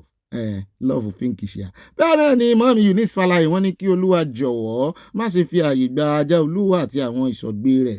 Ní ilẹ̀ Yorùbá no sharia law in Yorùbá land wọ́n ní ilẹ̀ kò gbé wá níjà bí ó ṣe gbé Mósè níjà wọ́n tẹ lọ́ọ̀sì àti nǹkan panu Oòduà nation no going back láti Canada. Bẹ́ẹ̀ náà ni ibà màámi Ọmọwùmí Ẹ̀wùmí lọ́mọ wọ́n ní ibà mojúbà àgbà àyà Nàìjíríà ti jẹrà díkè ó ti tàdín rotten ẹ jẹ́ ká mú sùúrù ní second time gbogbo àwọn ọ̀bàyéjẹ́ pátá ni ọwọ́ òfin máa tẹ̀. Síríkà Gumi TC àyà ó máa dé stage kan tó jẹ́ pé Fulanis will be clamoring to exit Nigeria. Distinguished ambassador wọn kí ọ o iṣẹ́ tí ẹ̀rí tó bá ti máa fi di second time àwa gan kò ní sí pé à ń san orí kankan mọ́ táìmù orí la ti ń san yìí ìgbà náà a wà béèrè ẹ̀tọ́ wa gan lọ́wọ́ olódò rẹ̀ torí oore la ti ń san fún ọ tá a fẹ́ fi gbé wọn wọlé ẹlẹ́ẹ̀kejì. Bẹ́ẹ̀ náà ni báàmì Adébẹ̀rọ̀ Kẹ́hìndé wọ́n ṣe àlàyé fún alẹ́kùnrẹ́rẹ́ wọn ní fídíò tá a lò lánàá ìgbà tí Mufti Oníbẹ̀ lẹ́nu fẹ́ dá ọmọ ogun sílẹ̀ ní abẹ́ẹ̀rí ó fẹ́ dá ọmọ ogun lẹ̀ ó wá ń lo flag Palestine. A ní nǹkan kan wrong. Ó yá mòró mú bọ̀ ẹja sàn mọ́mí mòró wọn adébọ̀ Ọ̀gbẹ́ni Bobby mi tòótọ́ my darling team. Ṣé ẹ sọ wípé àìkọ́ni story Isaac Fayose ìṣá à ń retí àwọn investors wa náà no space for sharia and blasphemy law in Yorùbá làwọn tẹ lọ́ọ̀sì àti nǹkan ìpanu. Mọ́mí mo dúpẹ́ Táíwò wọ́n ní Bobby mi ọ̀wọ̀n mọ́ mi ẹ̀bẹ̀ pẹ̀lọ́wọ́ mi o ẹ kú iṣẹ́ àtàárọ̀ Olúwa yóò máa bá wa ṣe láṣẹ Èdùmàrè àmín gbogbo wa ni a máa ráàánú gbà lọ́sẹ̀ yìí lórúkọ Jésù ire o àwàrà ààyè o níbi gíga mọ́mí tẹ lọ́ọ̀f sí mi àti nǹkan ìpanu kọ́lọ́mbà nífẹ̀ẹ́ yín. Mọ́mí Grace Olùṣòótọ́ wọ́n ní Adémọ́lá Àgbàlá Gabriel àti Gani Ige Lamidi ọmọ àdánù wọ́n ní irú kan ọbẹ̀ ìwọ ni wọ́n òwe Yorùbá kan ní irú ahun ní ráhun èèwò àti Adémọ́lá àti Ganiu kí ni wọ́n fi yàtọ̀ sára wọn kò sí irúkìrú ọbẹ̀ ìwọ. Àti Gbẹ̀ngàn Ọláìyá Miriam Sibranu mi hàn wọ́n ní Bobby my love ẹ̀ka lẹ́sà ìjọ̀wọ́ ẹ bá wa bẹ bàbá olódò idẹ kí wọ́n bá wa dá history padà sínú curriculum wa please ìfẹ́ mi o àsán ti dá padà ni mo rò wọn náà ti dá padà ni a pariwo rẹ̀ síta o. Bẹ́ẹ̀ náà ni Akintola Janet màámi ní Ọ̀gbẹ́ni Bobby please listen to the principal in this same video. The principal mentioned that one more person was wọ́n pa èèyàn kan sí lọ́jọ́ Sunday tán ní Dikin ni in their captivity. I think this should be the teacher that did not come back with them. Bẹ́ẹ̀ ni listen again and show it back to the public. Well done sir. I love you and also educative program. Màámi I love you too o. Ọlọ́mọ first time tẹ́ kọ̀ọ̀kan kọ́mẹ́ǹtì rèé. Ó dá. Bámi Lámìdí wọ́n ní Ọ̀gbẹ́ni ọmọ ọba Tólúmírin èmi lẹ̀ ń ké sí o tágbólé wá wà ń fẹ́ tá a ṣẹ̀wà láti fẹ̀ ká tó dáwò lẹ̀ wọ́n ní ọmọ kóòtù Odùduwà Yorùbá wọ́n tẹ lọ́ọ̀sì mi bámi ẹ̀ pàṣẹ fáwọn ọ̀tálẹ̀ Yorùbá àti ọ̀tá Sunday Igboho nìní bámi ọ̀ dà fún yín kọ́ ló ń pàṣẹ ìparun fáwọn ọ̀tá tìyín náà. Bẹ́ẹ̀ náà ni Àtìmákànjú Ọláfowóṣe wọ́n ní ó bí ìyákú oríire àwọn ọmọ ìyá àti olùkọ́ wọn o wọ́n ní àní rírú ẹ̀ mọ́ lórúkọ Jésù àmì adúpẹ́ lọ́pọ̀lọpọ̀ lọ́wọ́ àwọn tó ṣe ìrànlọ́wọ́ láti rí wọn gbà bẹ̀rẹ̀ láti ọ̀dọ̀ àwọn ìró ẹkùn àti àwọn yòókù wọn tẹ lọ́ọ̀sì àti nǹkan panu. Àyíbá Fẹ́mi Bọ́sẹ̀dé bá mi ibolẹ̀ lọ. ẹ sì já mi jùlẹ̀ láti jọ ìwọ́n ní orin bàbá wa kan ní Tinubu ṣe ìtò ṣe ọ̀rẹ́ mi ọjọ́ ń lọ èyí tó bá ṣe la òròyìn ṣe ìtò ṣe Ahmed ọjọ́ ń lọ. The use of Palestine flag in Nigeria is a sign that there is no more Nigeria. Oòduà nation no going back. Fẹ́mi Lóye MD USC ẹ̀ bá ń kí mọ́ mi o. Àtàdénìkẹ́ Adéwálé wọ́n ní hello Ọ̀gbẹ́ni Bobby àwáyúmọ̀ mi wọ́n ní well done ẹ ṣeun kí Ọlọ́run gbà wá lọ́wọ́ ìjọba amúnisìn yìí Abẹ̀sán estate tó jẹ́ pé a lot of them they are pensioner ibo ni kí wọ́n ti rí owó ó máa. at ọlọ́ládẹ́mi àṣàkẹ́ adéyẹmọ wọn ní Ọ̀gbẹ́ni Bobby ẹ̀kú iṣẹ́ takuntakun ọlọ́run lẹ́yìn kí o ẹ sì kú àwàdà àfi ẹ̀rín pa ẹ̀kẹ́ ni kò sí ìbànújẹ́ lọ́rọ̀ wa bẹ́ẹ̀ ni even you bring tough news at times still your narrative is still good listen yeah, kudos to you mo gbé fọlọ́run mo gbé fọlọ́run yóò bá wa ṣe yóò bá wa manufacture yóò wá fún wa ní grace àti àánú bẹ́ẹ̀ náà ni bá mi fi káyọ̀ Victor wọ́n ní let us forget sentiment so that Yoruba can move on nobody can do it unless Tinubu Atiku just want to play joker he put Nigeria into darkness for his self-interest by substituting our electricity to generator. ìyẹn tó ń pè ní I pass my labour wọ́n tẹ̀lé ọ̀sì orin ẹ̀sà mọ̀ rántí kọ orin tí bá mi Fẹ́mi Bọ́sẹ̀dé kọ fún Olódòdè ẹ̀yin náà kọ́ bẹ́ẹ̀ náà ni at Rafiat Ama wọ́n ní Sharia law is no bless all the peaceful people irrespective of their religion up Yorùbá nation wọ́n tẹ̀lé ọ̀sì God bless you too. Àtàbíọ́dún Adéyẹmí wọ́n ní kò sí iṣẹ́ kankan tó ṣe dáradára rárá ṣe bí ó bí tirẹ̀ bàbá Frederick Fáṣeun ni Gani ò ní ògo mọ́ Ìgbòho ṣáàtì lówó ògo tiẹ̀ mú kó lọ jókòó jẹ. At unique baby girl wọ́n tẹ love sí 100%. báyọ̀ ni wọ́n tẹ̀síwájú wọn ní Ọ̀gbẹ́ni Bobby ọba ìlú yín olúwo ìsan lórí gan ni mo tẹ̀ fẹ́ invite ẹ̀ wá sínú ìdílé aláyọ̀. Ibà máa mi Ọmọwùmí wọ́n ní ìbá ìsìn alálàáfíà sàlálẹ̀ wa sálà àyà ara ń fún mi omi ń kan mi at the implementation of state police and judging by the hatred she has for Yoruba race and her protective Iroyin he may flood the police with enemies purposely to destabilize and frustrate our own Iroyin ó tanra rẹ̀ ẹ mọ ohun tí ó ṣẹlẹ̀ èèyàn wa ní ó bọ̀ bẹ́ẹ̀ náà ni at Mariam Cipriano wọ́n ní àkànní mi ẹ fi ọgọ̀ sí ẹni àkànní mi ọgọ̀ ìbá fọwọ́ra mi lọ orin tá a kọ wọlé orin burúkú ni bàbá ẹ̀ kọ. bẹ́ẹ̀ náà ni at Elina Oyenubi mo ti mọ̀ pé ẹ sọ̀rọ̀ mi ò mẹ́ni tó ní nkọrin yẹn gan wọ́n ní kò sí ọgbọ́n tó lè dá kò sí wa tó lè wò kò sọ́nà tó lè mọ̀ tó lè fi táyé lọ́rùn ọmọ ènìyàn kí ní ṣe yín tí ẹ fẹ́ràn òkùnkùn jùmọ́lẹ̀ lọ àráyé ẹ yí wá yín padà o ẹ jẹ́ ká gbọ́ tó lù wá. Àtọmọ́táyọ̀ Akínúsì wọ́n ní òbí ó lé eégún tó lọ jalè àdàmọ̀dì aircraft wà fún Nàìjíríà nígbà ìjọba Buhari bẹ́ẹ̀ ni ó ní.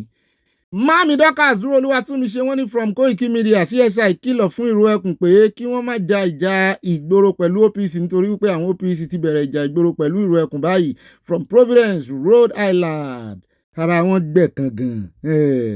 At Moruf Ọlálérè wọ́n ní well done Ọlọ́run wọn kì í o. Bá mi Martin Adébọ̀wálé wọ́n ní ẹjọ́ wọn kọ́ o tí wọ́n bá jalè tán ṣiṣẹ́ láabi wọ́n fẹ̀sìn bojú. At Prince Bámigbádé Ọláwọlé Oguns wọ́n ní a kú oríire o wọ́n tẹ lọ́ọ̀ sí oríire náà ò bá wa kalẹ̀ o. bẹ́ẹ̀ náà ni mọ̀mọ́dọ́là ìyàwó àyà wọ́n ní Obi and my lovely àyà happy day to you and the family wọ́n ní ọ̀kọ̀ọ̀kan ni Ọlọ́run máa mú wọn wà mí o àṣírí wọn tó ti ń tú nìyẹn o. bẹ́ẹ̀ náà ni wọ́n ní kí wọ́n mú wọn dáadáa o àti ajá olúwo àti gbogbo wọn tó wà nídìí ìbàjẹ́ ní kí wọ́n wádìí wọn o. Love from Mama Dollar wọ́n tẹ love rẹpẹtẹ aya wọn kó lọ wọn kọ́wọ́ náà lóní. ó dá àwọn ẹ̀ka àbọ̀ padà yìí náà ni mo ń dúró dé o sáàlà ni mo mọ̀ páàlà náà ni a tún ti ń wo wíkẹ́ndì lọ àti ìwo wíkẹ́ndì a ṣe bẹ̀rẹ̀ wíkẹ́ndì yẹn mọ́ máa jẹ́ àti bí ẹni pé kó tètè dé gbogbo ọjọ́ kẹjẹ wíkẹ́ndì everyday na Christmas ẹ wá nǹkan jókòó lé ẹ wá nǹkan tẹ́mọ̀ sọ̀rọ̀ àjìjà tẹ́mọ̀ fi panu. èyí Tuesday ọjọ́ kejì ọ̀sẹ̀ bẹ́ẹ̀ náà ní bọ́ bá dilẹ̀ báyìí bá àbádẹ́nu yẹn wọ́n bá fi ránṣẹ́ sáwọn olólùfẹ́ yẹn já wáyà lọ́dọ̀ Adéníyì the fake agency saga ó ní ẹ̀rù ń bá òun fún ẹ̀mí òun ẹ̀yin ọmọ Nàìjíríà ẹjọ́ òun wá justice ni o wọ́n ti pa ẹlẹ́rìí òun ẹ mọ̀ jẹ́ kán pa òun náà o kódà wọ́n ṣe pa ẹlẹ́rìí òun náà ìyẹn ò sọ wípé kò mọ́ lẹ́nu ọ̀rọ̀ òun wá ń rawọ́ ẹ̀bẹ̀ sí ààrẹ olódò rẹ̀ kan jọ independent probe tó máa probe àwọn tán ní fìyà ìjẹun gbé nítorí orí òun náà fẹ́ fi fágbọn ní ìsinyìí o yóò bá sì lọ́wọ́ bọ̀ wọ́n ní ẹni tán bá forí ẹ̀ fágbọn ẹ̀ ní dúró jẹ lúbẹ̀ o pé òun fẹ́ dúró jẹ ń bẹ̀ ń tóun o pé òun lòun fẹ́ kọ́ lọ́hún lò láti tú gbogbo àṣírí kán lè mọ bó ṣe jẹ́ gangan pàápàá jùlọ lórí ọ̀rọ̀ budget pé ẹni tó yẹ máàkì owó kì í sáà sóhun lòun ó rè sáìnì ẹ̀ ó sì wá jẹ́ orí òun lẹ di ẹrù sí ẹ jẹ́ kó jẹ́ independent mo ní sẹ́ ò believe nínú ICPC ni mi ti rò pé EFCC lẹ́ẹ̀kan lò ẹ bá ń tẹ̀sí ẹ jẹ́ àgbọ́ bó ṣe ṣàlàyé lọ́tẹ̀ ìwó sọ̀rọ̀ òun àti Ṣeun Ọ̀kínbálóyè. Why are you still hiding? Authorities are looking for you. Are you able to show your face and to answer to some of the charges against you? Definitely, I'm ready, Mr. Shah. I'm ready. I'm not hiding. I'm only fear for my life, because I have it in good authority that my life is in danger, and there are several attempts to my life out there. What gives you? What are the evidence to the attempt on your life? I have intent. I have intelligence reports too. Intelligence report. Into what extent? Now that has given you that inclination. Oh, Mr. Chief, several attempts to my life. Several attempts to my life. Honestly, you know, I requested Mr. President to set up an independent panel the last time I came out to do the rejoinder. That Mr. President should please set up an independent panel to look into assassination attempts to my life and to look deeply into the material death of Mr. Tanimola. Mr. Chief, nobody is talking about the late Tanimola again. Nobody is talking about the mysterious death of Mr. Tanimola. As I'm talking to you tonight, the hotel, the authority claimed the man got inferno and died has been demolished. I can tell you in good faith. They're just trying to clean up the evidences. So just imagine. Okay. What's your relationship with Mr. Tanimola, and how is it linked to all of this? Okay, Mr. Tanimola is an intermediary between myself and the chief of staff. Was it the one you gave money to that you allege gave money to Mr. Gbajabiamila? Yes, sir. How much did he give him at the material time? 400 million naira instrumentally. And he was supposed to balance him 200 million. Are you sure that he delivered that money? I'm sure he delivered the money. What receipt do you have to show that he delivered the money? I didn't have any receipt, but I was there to communicate. I have the number of chief of staff, and he called the same number. So that gave me the evidence that he delivered the money. But okay, so you gave him the money before you got the appointment. Is that right? No, they gave me the appointment first. And you gave now paid the first installment. Yes. Okay, give us. Yeah. Okay. Go ahead. The agreement was okay. They will give me. I told them that there's no how I will get money without an appointment. That if I get a letter of appointment, then we can proceed to payment. So when they gave me the letter, they said until I know that chief of staff doesn't issue appointment. It's SGF. But the agreement was once I balance off, they will convey the approval of the appointment to SGF to give me the appointment by the SGF. So that was the agreement between us. And Mr. Tanimola broke out this, isn't it? Yes, he did. And he was he the one who handed you the letter, or who gave you the letter? Yes, he was the one that handed over the letters to me. To you. But and you had exchange or communication with the office of the SGF thereafter? Yes. Anything I need, once I tell him, because initially I was trying to reach out to Chief, but the later Tanimola will tell me that Chief told him that I'm trying to reach out to him, that he don't have anything to do with me until I fulfill all righteousness. So anything I need pertaining to the office, once I say, oh, we want to do X, Y, Z, he said, okay, you will reach out to Chief. Then, lo and behold, they will just say, write a letter to X, Y, Z, and I will do. Truly, everything will be perfect. They will grant me the request. So that's how we have been running till we get to this stage. But in all of this, because there are a lot of, it does look like the manner in which you got this appointment was not a regular one. And were you not suspicious that this could be a phantom appointment? Are you not worried that this is not going in the right channel? Yes, initially I was skeptical, but I was convinced when I was getting the paraphernalia of the office. For instance, I was giving office at the Federal Secretariat. Who gave you? From the office of the SGF. Let me tell you, Mr. Sheo. Office of the SGF, I wrote to the later Tanimola told me that Chief said I should write to the SGF, which I did. And lo and behold, it was all on. SGF wrote a letter to EFCC to give 3 agencies, my agency, Honorable Minister of Steel, and the disability, I forgot the name, the disability agency. The 3 of us, they wrote the letter to EFCC to give us accommodation, office accommodation from the forfeiture properties, which EFCC took it up upon themselves. I was invited, took me around Abuja to select the work befitting of my office, which I chose one.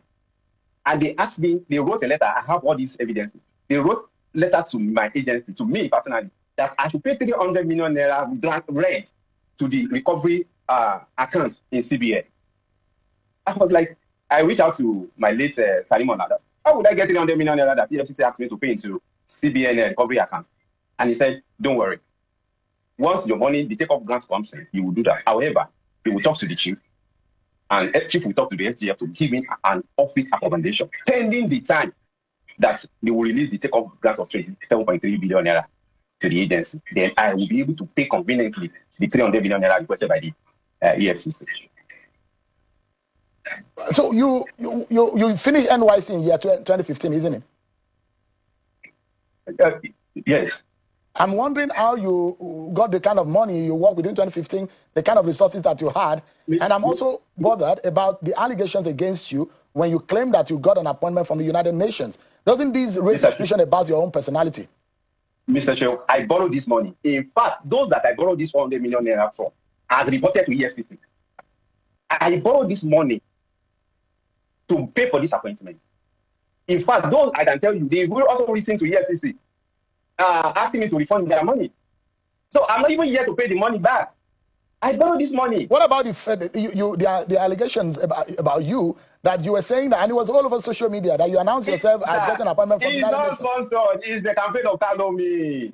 They should let us face the facts and documents. Mr. Shew, it's unfortunate. This scenario is very, very unfortunate. That the way some actors in the government are taking up this matter is unfortunate and it's embarrassing. Honestly, imagine the government claiming that a one man called me a fanatic, maneuver the whole system. About now, it's unfortunate. You're asking, and I'm seeing now that there's a U.S. lobbying firm helping you to seek asylum. Is that right? I read it the way you read it, because some people forwarded it to me that anybody that knows Prince Adini Adeyemi, they're looking for me, blah blah blah.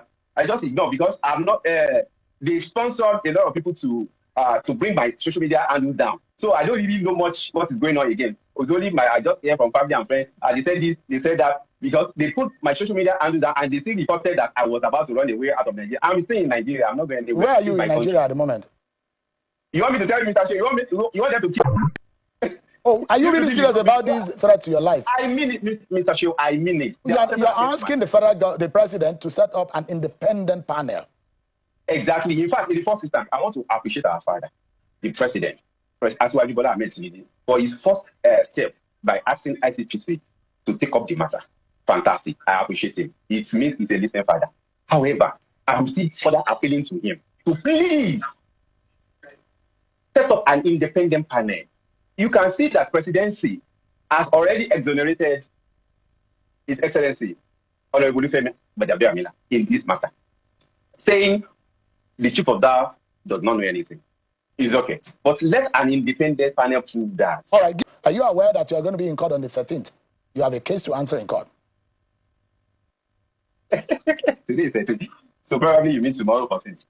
Yeah, that's what I'm asking. That's why I mentioned. I didn't say today, tomorrow. I said on the 13th. You are supposed to be in court today. Because the U.S., you had said that you were sick, you were not feeling fine. That's why the court gave you more time.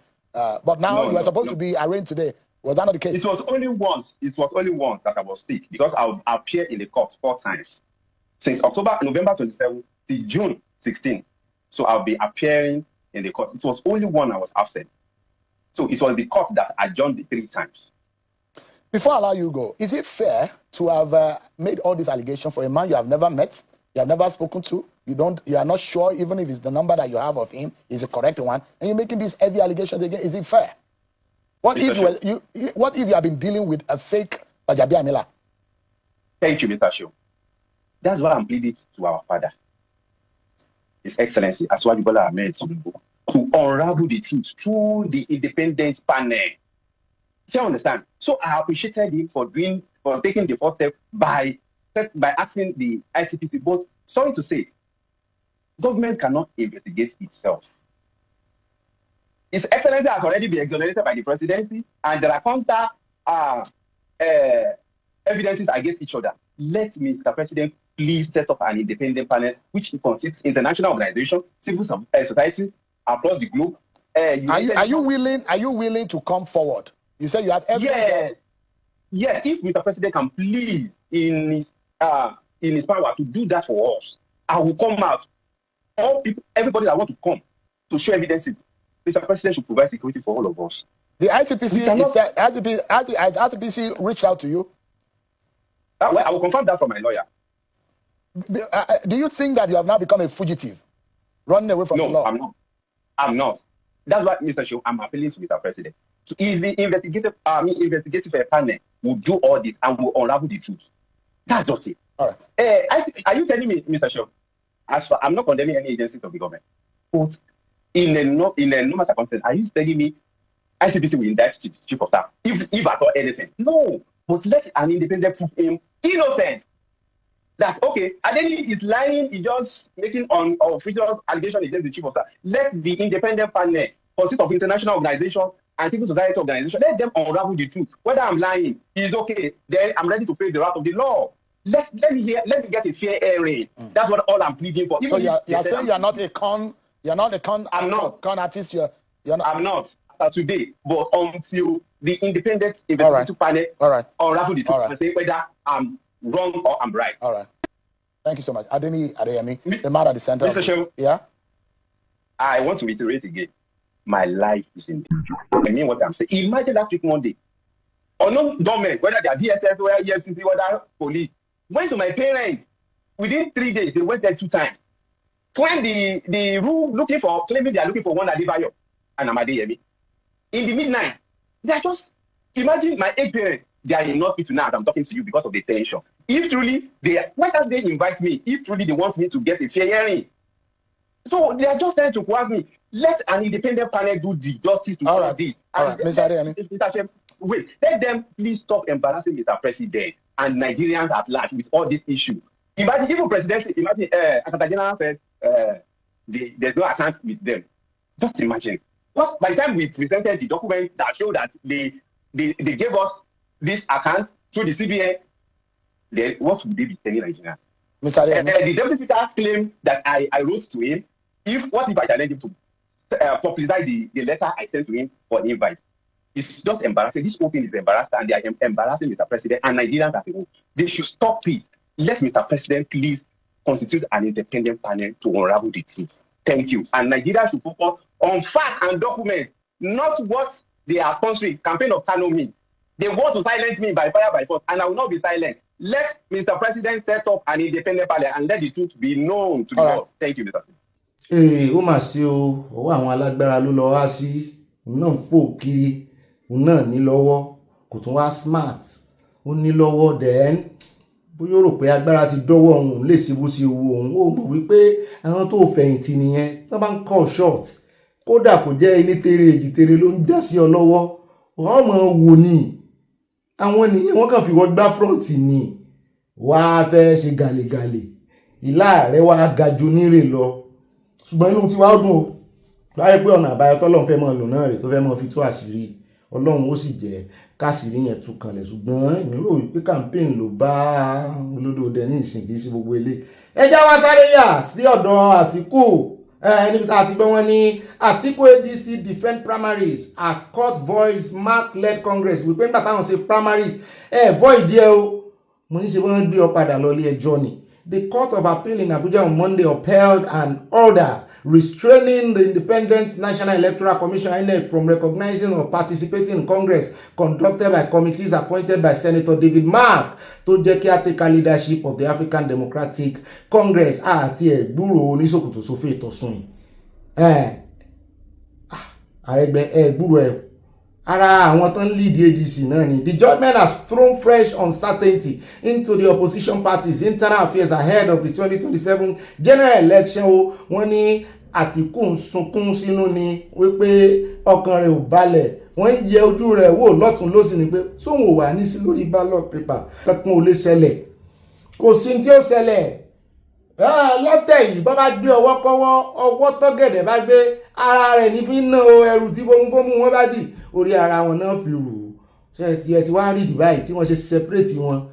Ọlọ́run ló sì ní kí ẹrùfà náà kó bára rẹ̀ òun náà rí táàpù wáyà ẹ̀wá ní kan dá padà ní ìsìn rọ̀ kó wọn táàpù wáyà lọ níbi tán fi sí o kò sẹ́bẹ̀ tẹ́lẹ̀ bẹ́ o. However, the ADC rejected the ruling, saying it would appeal the decision at the Supreme Court, the last option tẹ ní náà nìyẹn pé Supreme Court ní ò mọ̀ dá sí wọ́n ní ilé ẹjọ́ tó tún wá dájọ́ yìí wọ́n ní wọn ní jurisdiction is an internal affair of the party kò yẹ kán dá sí ẹ bá ń tẹ̀sí ẹjá gbọ́ lẹ́nu lọ́ọ̀yà ká tún wá gbọ́ lẹ́nu àwọn tó fẹ́ dá sí tán sí lálàyé fún wa ìkan tiẹ̀ sọnù wọn wípé kò jọ bí ẹni wípé ADC fẹ́ ní presidential meanwhile àná la gbé fún yín sẹ́wọ̀n kan ní faction àwọn náà ní faction group nínú ADC àwọn yẹn ti lọ upload kìíní wọ́n ti lọ upload presidential candidate wọn àtàwọn asọ̀mọ̀gbé wọn ṣùgbọ́n pẹ̀lú ẹjọ́ tí ilé ẹjọ́ dá yìí ó ń jọ bí ẹni wípé wọ́n rẹ́ńdà gbogbo wọn useless ni àwọn tó yẹyẹ lórí ọ̀rọ̀ ẹ bá ń tẹ̀sí Àtíkù ló dùn mí fún jù ẹni kí ló ń dùn mí fún jù ẹni kí ló dé tó ṣe ń dùn mí kódà bá a bá dé a sọ. Say congratulations. Thank you. Thank you. You know, it's a battle we started right from the Federal High Court, and they thought it was a fluke, and they were aggrieved by the judgment of the Federal High Court, so they decided to appeal against it. You know, the nucleus, the main judgment of the Federal High Court was that the tenure of the state chairman is still extant, is still running. Their tenure has not expired. So you cannot by any disguise circumvent it because it is provided in their constitution, the number of years they have to stay in the office. So being aggrieved against the judgment of the Federal High Court, the appellants appealed to the Court of Appeal. And the Court of Appeal today has affirmed the judgment of the Federal High Court. So what it means is that whatever they did, that convention, the state congress they organized, the national convention they organized, the court had just nullified it. So the implication is that as it is today, whatever decision that convention has taken, it's a nullity. So in other words, I don't want to put it out, but it appears that as of today, as of this moment, ADC doesn't have any presidential candidate. So, but I know they are going to appeal it to the Supreme Court. So we also test the law there. But what the court has done today has deepened, it has strengthened the internal democracy of a political of the political, of a political party or of the political parties. And again, it has strengthened our democracy in general, because what it means is that nobody is above the law. No officer or officers of a political party can just be allowed to act with impunity. You know, so that's what the Court of Appeal has done today. What is the dissenting decision of this? Well, the majority judgment is the judgment of the Court of Appeal. Okay. So we don't countenance the dissenting judgment. The judgment of the court is the majority judgment. My name is I.G. Ogugwa. So you don't have a perspective or an opinion regarding the decision? No, I don't, because if we are saying that at the end of the day we have won, the appeal has, judgment has been given in our favor. I don't have to countenance what the dissenting judgment. It's just like a football match. If I score 2-1, the most important thing is that I have won. Thank you. Your name again? I.G. Ogugwa. The IG. Ikem Gabriel Ogugwa. All right. Of course, today we just want to celebrate the victory that God has actually given to us, because for us in the ADC, we knew what we set out to achieve in the first place, and that is exactly what happened today.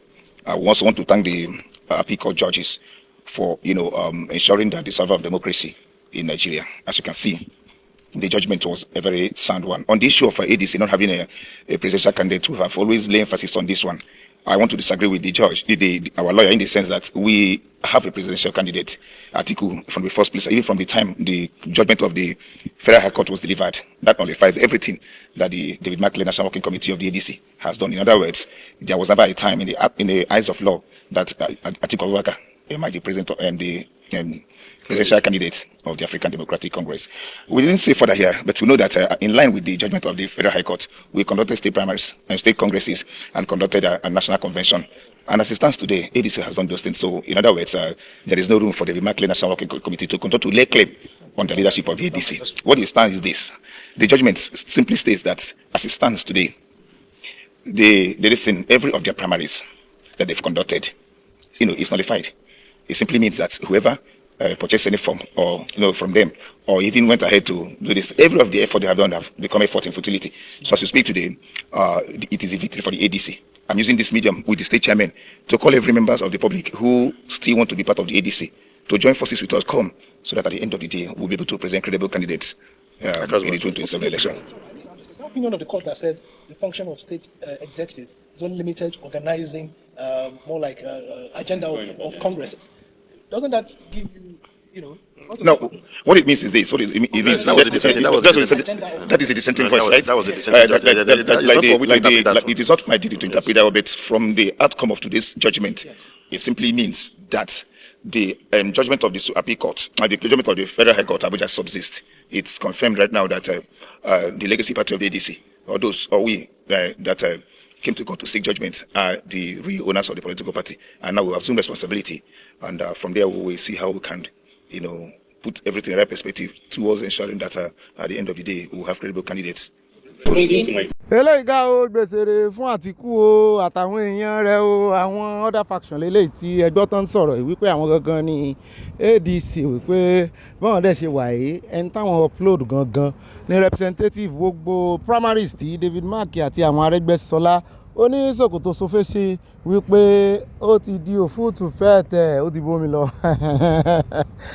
oníyẹ̀yẹ́ àlẹ́ àmúdá láwọn arábí yìí wọ́n á tún bẹ̀rẹ̀ sí kígbe ní ìsìn àní gbàfọ́ ga ẹ̀ ló ń jẹ bẹ́ẹ̀ mo ga ẹ̀ lọ́ga ẹ̀ ó rà níbẹ̀ jẹ́ àgbọ́lẹ́nu analyst. Appeal upheld an earlier federal high court order stopping INEC from recognizing state congresses conducted by the David Mark-led leadership of the ADC. But the implications go much further. The appellate court has ruled that those congresses and the national convention that followed were held in defiance of a subsisting court order, raising serious legal questions about the legitimacy of the party's current leadership and casting a shadow over the presidential ambitions of former Vice President Atiku Abubakar and other aspirants who emerged under the coalition. The ADC says it'll head to the Supreme Court, but how much of a damaging blow is today's ruling for the party? Well, for more on this, I'm joined now in the studio by the National Legal Officer of the ADC, Professor Oshiomole Osumbo. Thank you very much indeed, Prof, for coming in. Thank you, Charles. And very nice to meet you, actually, albeit under fairly strained circumstances, but you're certainly one of the leading lights in the legal profession. So the Court of Appeal has affirmed the Federal High Court's decision by a majority judgment. What's your reaction to that? My reaction is, of course, one of disappointment, because I thought that the issues were very straightforward. But here we are, faced with Court of Appeal judgment that, to me, in my opinion, defies logic. And I thought it was a straightforward matter. What the Federal High Court decided by Honorable Justice Abdul Malik on the 14th of April was to nullify the congresses on the ground that they were conducted by a committee set up by the National Working Committee of ADC, and that was wrong, that it is the state executives that should have conducted their own elections. Does that make sense to you? It doesn't seem to fit into the picture that we know, but, Well, that was the decision. Depends on how that was the decision that the plaintiffs, that chairmen of political parties, were the rightful persons under the constitution of ADC to have conducted their state congresses. But that defies what we all know as Nigerians. It is the leadership of every political party that conducts congresses. Otherwise, it would be an absurdity to say that a state chairman and members of the state ESCO should be the ones conducting their own elections. But I mean, is there anything in the constitution of the ADC that would give substance to that? Absolutely nothing. Absolutely nothing. Right. The only thing that the court relied on was a provision in Article 19, paragraph 9, which talks of the duties, the responsibilities of a state working committee. And one of them is that it is the business of the state working committee to prepare the agenda for a state congress. Right, which is not the same thing as conducting a congress. Exactly, exactly. Mà ṣe o, àwọn tó ní Àtíkù ń sun ẹkún kíkorò, ó ń sunkún sínú adìyẹ rẹ̀ láàgùn àwọn ọjà yòópa wọn purọ́ o. Ẹ rí i pé ẹni tó jẹ́ legal team, olórí legal team gan sáà ní o. Ẹ rí i pé òun gan ìtọ́ ẹnu rẹ̀ gbẹ. Ó ń wá tọ́ láti fi sọ̀rọ̀ lẹ́nu ni. Bí ò bá sì sí tọ́ lẹ́nu, lubricant ni tọ́ ẹnu. Bẹ́ẹ̀ ni bíbà téèyàn bá ń da gírísì sí inú mọ́tò ni. Ìtọ́ ti gbẹ lẹ́nu wọn. Ó mà ṣe o, olódò dẹná tó máa bẹ̀rẹ̀ sí pariwo báyìí. Kán sáà máa yọwọ́ kọ́wọ́. Tán bá yọwọ́ kọ́wọ́, bá bá ń gbọ́ pé nǹkan kan ń ṣẹlẹ̀ wọ́n jíyàn jẹ́ àbí nǹkan kan yóò lé o, yóò lẹ́yìn o. Ó dá ọmọ mọ̀ọ́mọ̀ fààyè lẹ̀ fún ọmọ méjèèjì láti sọ̀rọ̀ ni o, àti lọ́ọ̀yà àti analyst. Ara tó ṣe dùn mí f'Àtíkù náà ni wípé fúnra rẹ̀ ló yẹ kó lọ, ó ti náwó náírà, ó yẹ kó lọ jókòó jẹ́ tẹ́lẹ̀ ni. Ẹ sì mọ̀ wípé wọ́n fẹ̀sùn kàn án. Ọgbẹ́ni Làwà tòbí náà wà ń bẹ̀ wọ́n bó bí fà lọ́wọ́ o káwá mọ́ owó tó fẹ́ dá lára ní ìsìn torí ọ̀pọ̀lọpọ̀ ọgbà wọ́n máa ń fọn mú ni tán máa gbóhùn sókè wípé àwọn bà nǹkan jẹ́ ẹ̀sìn mọ́ Galadima mọ̀ pé Galadima tẹ̀lé Obi lọ sínú ẹgbẹ́ NDC ni àti Kwakwanso wọ́n ti mọ̀ lérí báyìí wíṣẹ̀ ti pẹ́ta àti gbúrò rẹ̀ àyà kò sí clip látọ̀dọ̀ rẹ̀ ni wọ́n mọ̀ tí ì fi ọ̀rẹ́ àyálẹ̀ olùfọ́ntọ̀ of Africa tí wọ́n fọ́ntọ̀ sí kámẹ́rà Galos Garulus àbíbó ló kọ rẹ̀ náà yá ó ti mí ìsí ẹ̀ ẹgbẹ́ àti ìwájú àròjọ́ Musolókun náà lẹ́ti gbọ́ yẹn wọ́n ní àwọn máa padà lọ ilé ẹjọ́ ṣùgbọ́n Supreme Court ni ó bá wọn dá o ìrònú ó ti fẹ́ ṣe Àtíkù léṣe kúrò ìjókòó jẹ́ ẹjẹ́ wáyà ń bẹ́nu ẹ̀ níbi tó ti fẹ̀sùn kan ẹgbẹ́ magban wípé wọ́n lọ́wọ́ wọn lẹ́sẹ̀ wọn ní gbogbo ara nínú àwọn 16 tí wọ́n pa yìí pé wọ́n foró yaró ni o ṣùgbọ́n wọ́n gáhùn sókè wọn ní kò rí bẹ́ẹ̀ òdì mi yé tí Alakatu Breeders Association tán pọ̀ ga wọn ní Benue láìpẹ́ yìí wọ́n ní lọ́wọ́ wọn wà nú ọ̀rọ̀ yìí torí yẹ̀wò dáadáa àwọn D5 Fúlàní ni ara àwọn ọmọ ẹgbẹ́ wọn ni. wọ́n ní Benue State Chapter of Miyetti Allah has distanced its member from the attack àti ìpànìyàn tí wọ́n pa àwọn innocent àwọn aláìlẹ́ṣẹ̀ ní Òtúpó ní Nobi lẹ́yìn ìgbà tí ọba wọn ní àwọn ò fẹ́ rí wọn mọ́ náà wọ́n wà wàwí. The attack, which occurred in the earlier hours of Sunday, reportedly claimed about 16 lives. Residents of the community alleged that àwọn agbébọn tó jẹ́ ọmọ Fúlàní náà yàwọ̀ bẹ̀ à ń rí wọn o náà tó sá tán rí pa. However, in the statement issued on Monday, ìyẹn ní àná by the State Secretary of Magban, ẹ mọ̀ pé wọ́n ní chairman wọn ti pa, Ibrahim Galma, wọ́n fi ẹ̀mí èèyàn 16 wọ́n fi rọ́pò ẹ̀mí èèyàn kan. Ó lọ wá sọ̀rọ̀ yìí fún àwọn oníròyìn ní Makurdi. The association condemned the attack and the ìpànìyàn and condemn ara yín. It urged the public to avoid hasty conclusions and refrain from linking the incident to Fulani herders without a proper investigation by the security agency. While stating that no Fulani had been living in Otupo and its environs since last year, Galma alleged that Otupo, Nobi and other neighboring communities and existing communal disputes. Wọ́n sì ń bẹ́ẹ̀ náà ni ọba wọn ní òun ò fẹ́ rí Fulani kankan lù mọ́. Wọ́n gbé bẹ́ẹ̀. The statement read in part, it is important for the public to note that all Fulani residents in Otupo and its environs were forcefully evicted from the area sometimes last year. This included their community leader in Otupo, Chairman Yenusa, who left the state immediately after all efforts to restore peace in Otupo failed following that incident. Secondly, it has come to our notice that Otupo, Nobi and other communities in the same area such as Okete, Amalebo and Otada already have pending communal clashes. Pé bóyá náà para wọn.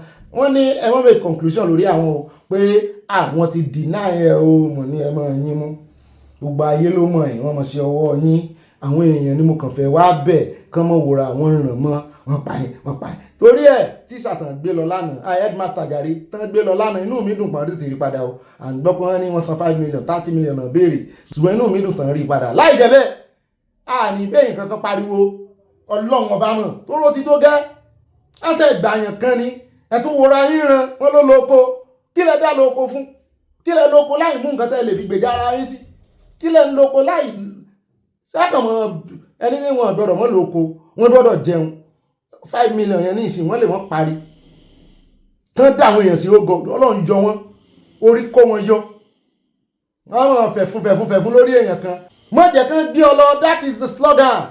Àwọn tán kó lọ ní ìsìn táwọn ebi àwọn ṣẹ̀ dé lásẹ̀ mọ̀ pé wọ́n tún pa tíṣà mi ìyàwó tíṣà yẹn sìn ẹ wò ó ṣe ń kọrin nínú kinní tá a mọ̀ pé kinní ni tí ò mọ̀ pé ọkọ òun ti kú ṣùgbọ́n Ọlọ́run ti gba yín rẹ o Ọlọ́run ó bá òun dùn nínú ó mà ṣe o nǹkan wá jáde ṣe Mákindé náà ní UN wàá bóun ó bá ti pé UN ti pẹ́ ẹ̀ then ìtumọ̀ ẹ̀ náà ni pé failure ìjọba rẹ nìyẹn pé ìjọba rẹ ti fail o kí ará àtàwà bọ̀ tó lè rẹ o. Ó dẹ̀ já tẹ̀ wájú àròjọ́ Musolókun ẹja wá sáré yà lọ́dọ̀ Ribadu níbi tá a ti gbọ́ àti ẹ̀rí ni òun àti US envoy wọ́n ní wọ́n discuss the security cooperation. Mo ní sẹ́yìn ní sọ̀tàn discuss fún wa ni wọ́n ní gbogbo ẹ̀kọ́ láwọn sọ fún wa. National Security Adviser Nuhu Ribadu on Monday received a high-level United States delegation led by the newly confirmed Assistant Secretary of State for African Affairs. Wọ́n ti gbé ti tẹ́lẹ̀ lọ ni Frank Garcia as part of efforts to deepen security cooperation between both countries. Mo ní lẹ́yìn ìpàdé yín a fẹ́ gbọ́ wípé wọ́n tún káwọn ọmọ ogun wá ní o wọ́n ní gáṣíà ìjàmọ̀ tó ti bẹ́lẹ̀ láàrin Iran àti Amẹ́ríkà wọ́n ní ìdí àwọn ọmọ ogun wọn fúnra wọn bí àtúrí ẹ̀ gan-an ṣe kọ́ àwọn tán kó kúrò Nàìjíríà.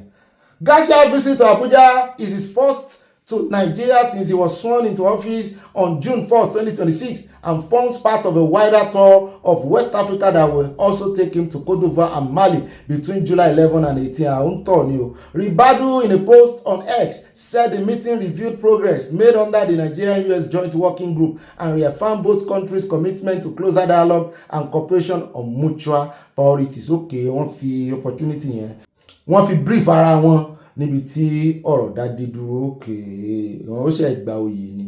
Ó dé pápákọ̀ náà ní ẹja yà lórí ọ̀rọ̀ ti Iran àti ti Trump fárígá wípé inú ti bí ń tán o. Pélélè tó òun á gbọ́ wípé orúkọ òun number 1 on the list nínú àwọn tẹ́ fẹ́ pa. Pé òun náà mọ̀ tẹ́lẹ̀ ó kàn jẹ́ wípé òun rò pé bóyá ẹ̀ ń ṣe ni ẹ̀ ń ṣàwàdà. So òun wá jẹ́ ọmọ ìsìn wẹ́wẹ́ ọmọ ọwọ́.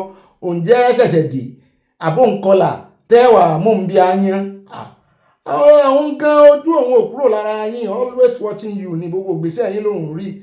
Inú satellite náà ti sọ fóun lòun ti ráṣìírí yín wípé gbogbo ibi táwọn dá àdó olóró sí lọ́jọ́ sí wípé ẹ gbọ́dọ̀ ní nuclear weapon, pé torí nuclear weapon yẹn ṣáá ni kò sí bí wọ́n ṣe lè ní peace deal pẹ̀lú yín tó pé ìkànnì ẹ̀ lálàáfíà lára. Àti 2020 àbí 2022 ni wàhálà ìsì ti bẹ́ẹ̀lẹ̀ o nígbà tó kọ́kọ́ sí first tó ṣe ìjọba alákọ̀ọ́kọ́ wọ́n ní wọ́n dá àdó olóró síbẹ̀ náà gbà kan ọ̀rọ̀ sọ̀rọ̀ láàrin wọn wípé ìkànnù àwọn olórí wọn náà bá lọ ó tún padà dé nísìn lábẹ́ ìṣèjọba rẹ̀ náà tún ti pa Ayatollah wọn.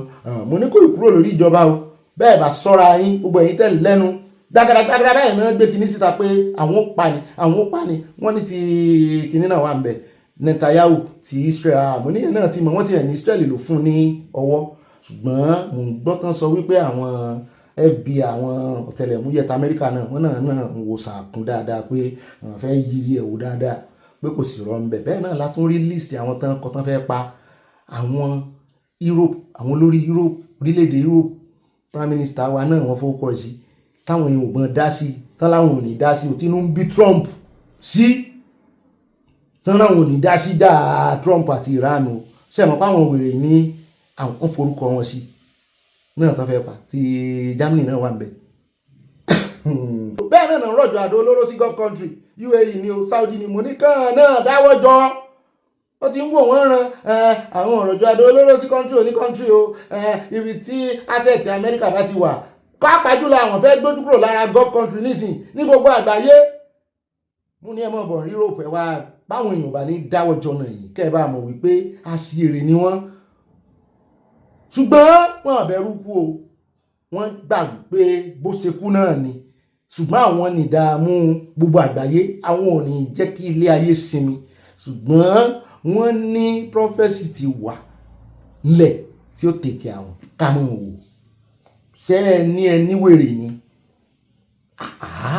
gbogbo àgbáyé pàápàá Palestine Iran gbogbo yìí wọn náà ní jẹyọ lára àwọn ọmọ àlè ti Nàìjíríà ṣùgbọ́n bọ́wọ́ bá ti tẹ àwọn ọ̀gá wọn. àbúṣe Trump ló wá sọ nísìnyí ó lóun ti yí orúkọ Strait of Hormuz padà ó ló ti di Guardian of Hormuz Strait wípé òun impose 20% cargo levy fún gbogbo ẹni tó bá fẹ́ kọjá ń bẹ̀ gbogbo olùkìlù nítorí òun ló ń jọba ń bẹ̀ nísìnyí. ẹ mọ̀ pé ní Strait of Hormuz mọ́ ó ti di Guardian of Hormuz Strait àwọn ni Guardian angel ó sọ nínú ọ̀rọ̀ rẹ̀ bá ń tẹ̀sí ẹja gbọ́. Ó dá nítorí àṣàyàn ọ̀rọ̀ rẹ̀ àti èdè tó pé a ní lè lo ẹjẹ́ ń bá túmọ̀ rẹ̀ ń Yorùbá. Ó ní àwọn ará Iran ó ní wèrè wà nú ọpọlọ wọn ó náà san lórí wọn gbá lórí òun náà mọ̀ wọn o ó sì ní òun gangan lòun lè dojú kan ó ní lálẹ́ àná ó ní àdó olóró táwọn jù síbẹ̀ wọ́n ń ju ẹyọ kan àwọn ń ju 20 ní 20 versus 1 ni wípé òun sì sọ fún ẹrẹ̀ sin òkú yín òkú kàmẹ́lì náà ni Ayatollah ẹrẹ̀ sí ṣùgbọ́n wọ́n sí tán náà fóun sí number 1 on the list òun ò sì rán wọn. Bẹ́ẹ̀ náà ni ó ní lórí ọ̀rọ̀ ti nuclear weapon oníkan gbàgbé ẹ̀ kan tuntun ẹ̀dànù wípé wọ́n lè ní nuclear weapon láyé torí wípé wèrè ni wọ́n. Mo ní odidi orílẹ̀-èdè bẹ́ẹ̀ ni ó ní wèrè ni wọ́n ó lóun ní òun ò ní gbà lóhun o.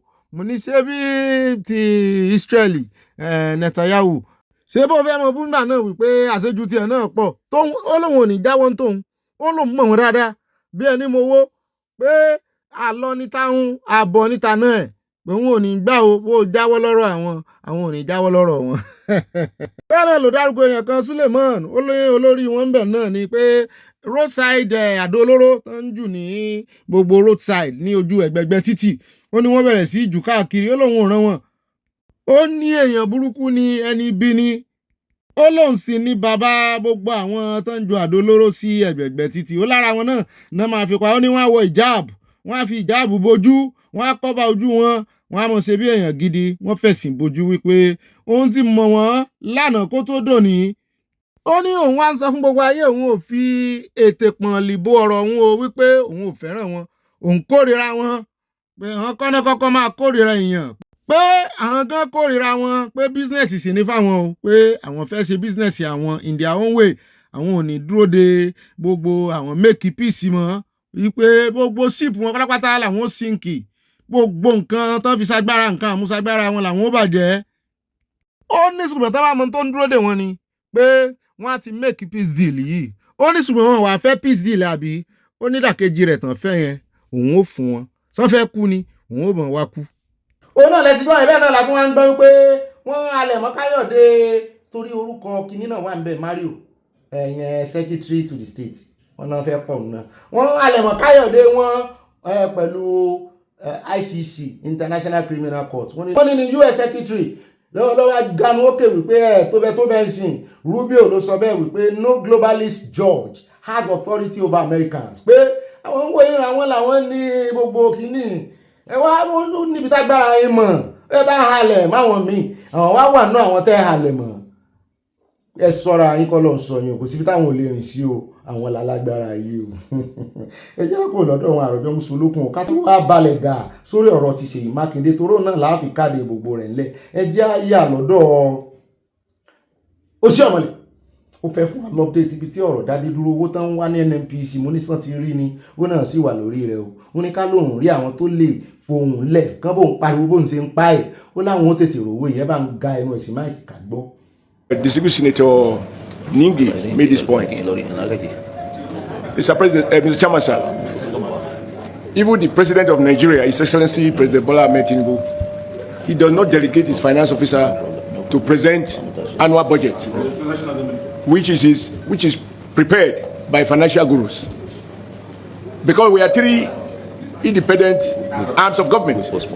So if President Bola Ahmed Tinubu will leave the villa to address the Senate President as chairman of the legislative arm and the senators and the House of Rep, I have difficulties why NNPC is too big, they are bedridden, there are no medical certificates and so on. May they not be bedridden for too long so that the country can move on. I still think that there is something NNPC is not getting. Namely that you are an agency of government and we are a representative of the people and you cannot afford to behave as if you consider yourself higher than the representative of the people. We have political authority. But whatever the chairman decides, I accept. But it seems to me that NNPC still have this wrong notion that they are bigger than the system, and I refuse to accept that. ó rẹ̀ káàbọ̀ padà ibi awíládé ọ̀rọ̀ búṣe lórí ọ̀rọ̀ Ṣèyí Mákindé tó sọ wípé kí UN wá bá wọn lálejò òun fẹ́ mọ kúlẹ̀kúlẹ̀ òun fẹ́ mọ bí iṣu ṣe kú bí ọ̀bẹ ṣe bẹ́ lórí bọ́n ṣe jí àwọn ọmọ ìgbé lọ wọ́n pààyàn méjì ń bẹ àwọn ọmọ ológun náà kú pé òun ò bìlíìfù nínú any humanitarian struggle Nàìjíríà òun ò bìlíìfù nínú system Nàìjíríà níbi tó ń ti jẹ gómìnà tó ń ti swear oath òun ò bìlíìfù nú ẹ̀ o kí àwọn ará àtàwá kan wá gbà òun nítorí ó kàn ń lóminú àmọ́ nítorí kò tí ì sọ nítorí ṣùgbọ́n a ti mọ̀ tẹ́lẹ̀ wípé ó ti sọ̀rọ̀ já pé òun declare tán náà ni wọ́n wá jẹ́ àwọn èèyàn gbé lọ bóyá náà sì believe pé wọ́n kàn kó wọn pamọ́ ni pé wọ́n fẹ́ fi bà ìjọba àwọn jẹ́ àti ìmọ̀ ṣùgbọ́n inú bí federal government káwá wọ ẹjẹ́ àwa gbọ́n tí federal government fi dá lóhùn o. wọ́n ní the presidency on Monday lánàá criticized Oyo State Governor Ṣèyí Mákindé over his call for a United Nations-led investigation into the abduction of pupils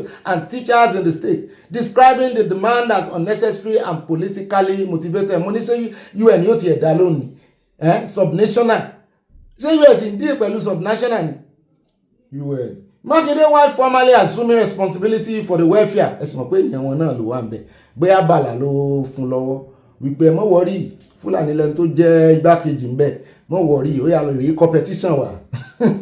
Makinde, while formally assuming responsibility for the welfare, rehabilitation and education of the 45 teachers and pupils rescued after spending 56 days in captivity, bó ṣe yẹ pé 43 ló padà dé, wọ́n ní called for a UN-backed investigation gbalagbọ́ bó ṣe pè wọ́n. Wọ́n wá sọ wọ́n ní the special adviser to the president on information and strategy, Bayo Onanuga, said the governor's request suggested a lack of confidence in Nigeria's security institutions, insisting that the military and other security agencies had already provided an explanation on the rescue mission. The governor has just expressed his opinion that the UN should probe this incident. Our doors are open. Let the UN come if it thinks there is more to it than what our military has explained. He, however, questioned the basis for the governor's demand, arguing that security agency had no reason to deliberately subject Nigerians, especially children, to prolonged captivity. According to him, Bayo Onanuga, the rescue operation came at a cost, with some security personnel, including members of the military and Amatekun, losing their lives while pursuing the abductors. Onanuga said it was unthinkable that anyone would deliberately conspire to expose the victims to the 56-day ordeal, including a Paniyan mathematics teacher. Look at those kids. Some of them are about 4 or 6 years old. Will anyone want to deliberately subject Baba? Enjoy now, it's in Rojoju. Kini gbèsè tẹ́ fẹ́ gbé? Wọ́n náà ní kó mọ̀ bọ̀.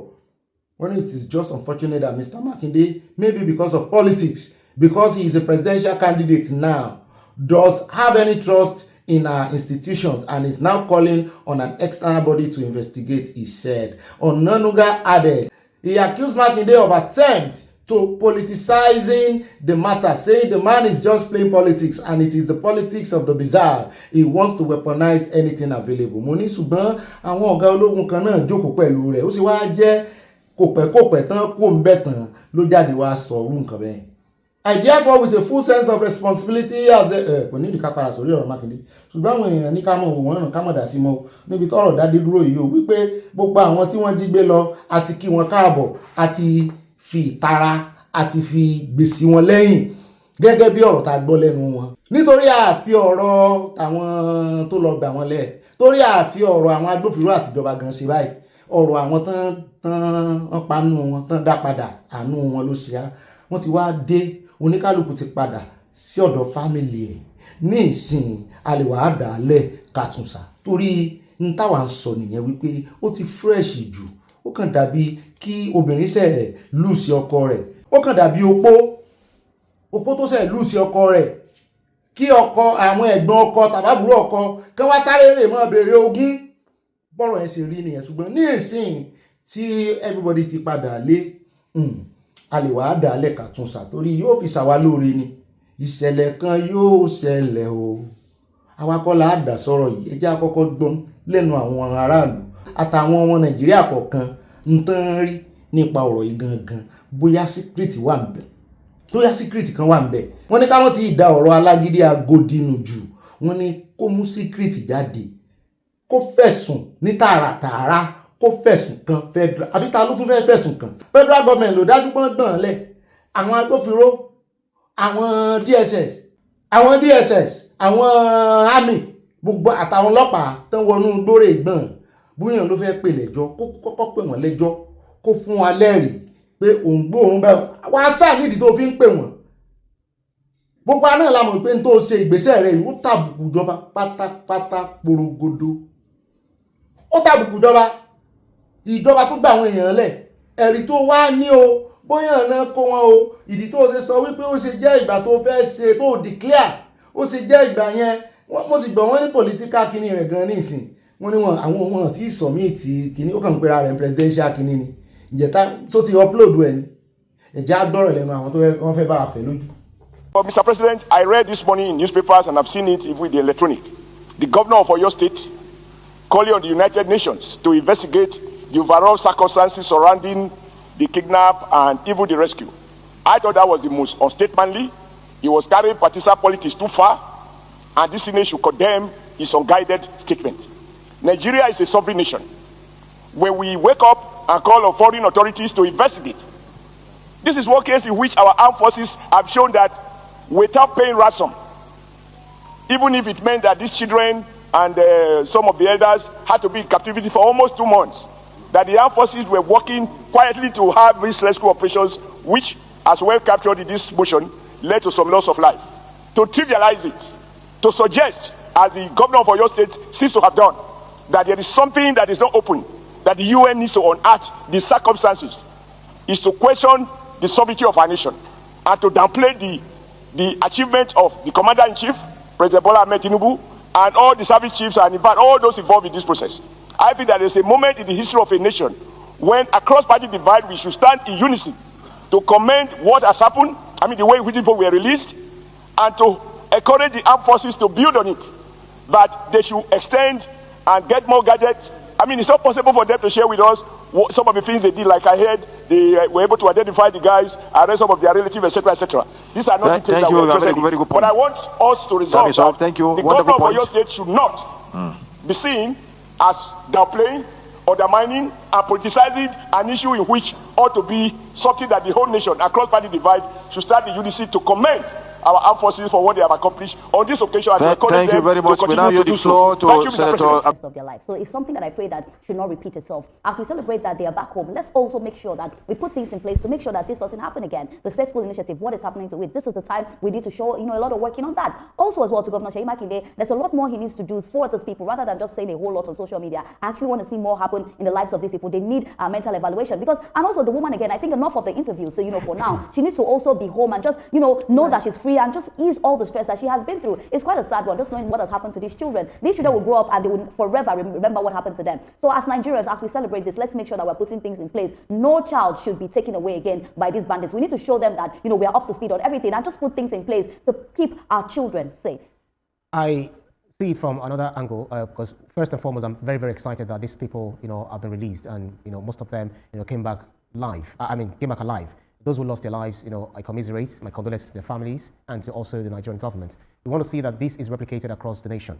But if you look at Old Oyo National Park, it's not supposed to be that derelict. It's supposed to be a place where people should go for tourism because it actually contains the old Oyo Empire ruins, caves, waterfall, etc. Because these were places where these guys, they must have done their own reconnaissance for them to, hold these people captives for a long time, before they were rescued. The government, beyond gentrifying areas, making those, the population density, and you see places they say there are no houses, there are no development and all of that. All those developers should go, expand to all those areas so that we won't have places beyond farmlands that are, designated for farm. Evra wrote on X, "There is something about the way this governor has been making utterances about the whole Oyo abduction and releases. It seems he knows but doesn't want it to come out from his mouth directly. That's why he's restless about it. One day, the whole truth will come out." Well, Bayo wrote, "For the records, Seyi Makinde didn't call UN when the victims were kidnapped. 2.